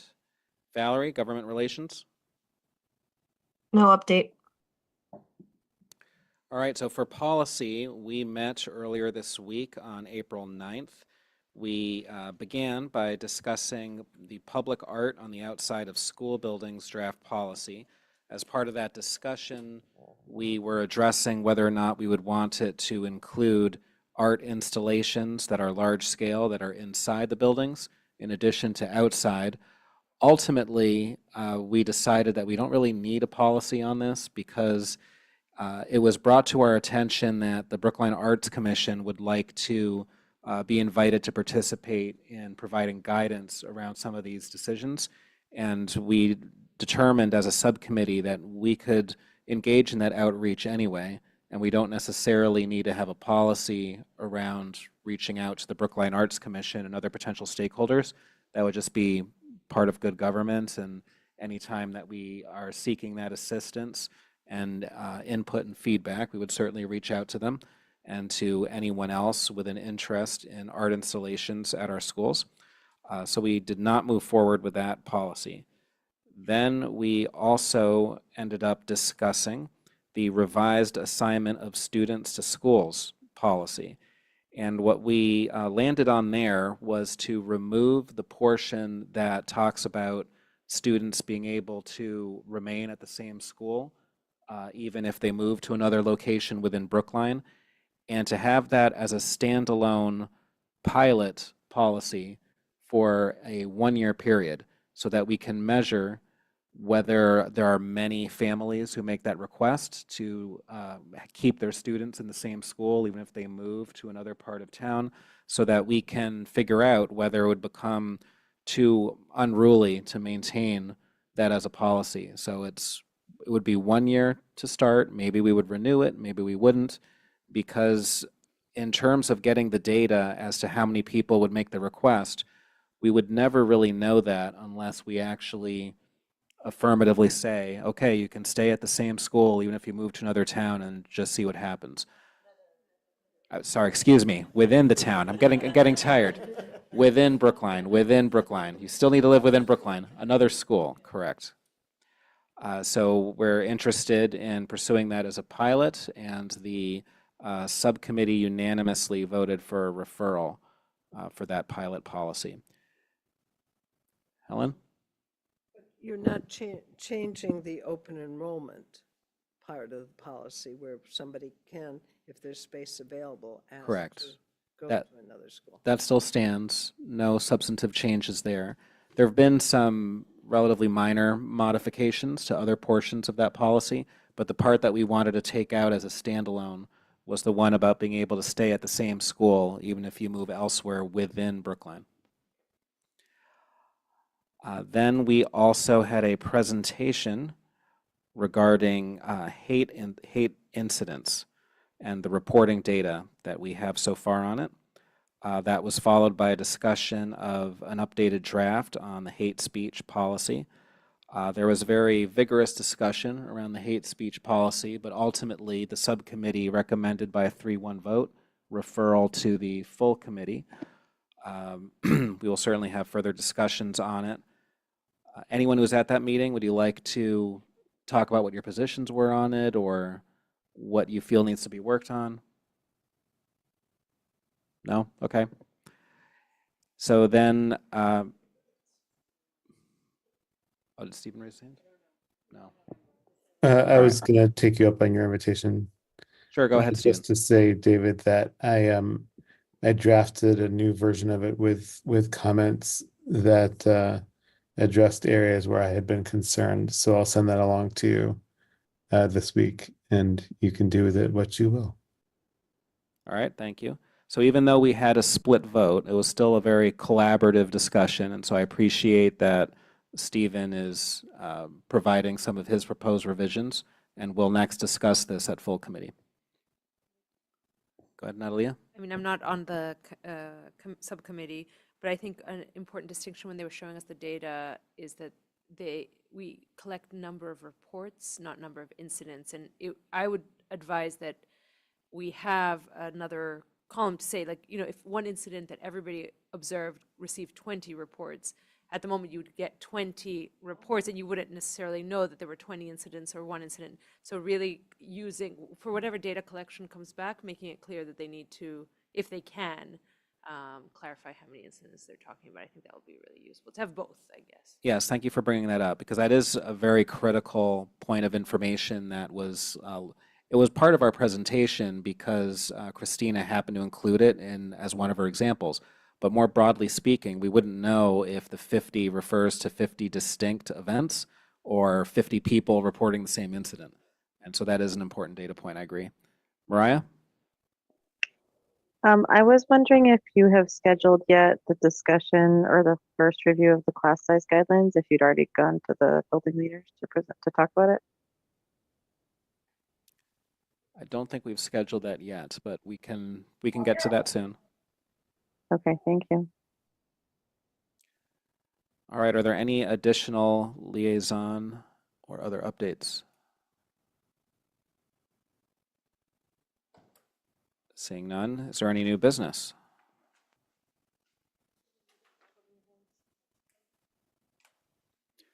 All right, so I am going to move that we meet in executive session pursuant to Massachusetts General Laws, Chapter 30A, Section 21A, for the following purposes. Purpose 3, to discuss strategy with respect to collective bargaining with the Brookline Educators Union, BEU Unit A, and Paraprofessional Unit if an open meeting may have a detrimental effect on the bargaining and litigating position of the public body and the chair so declares.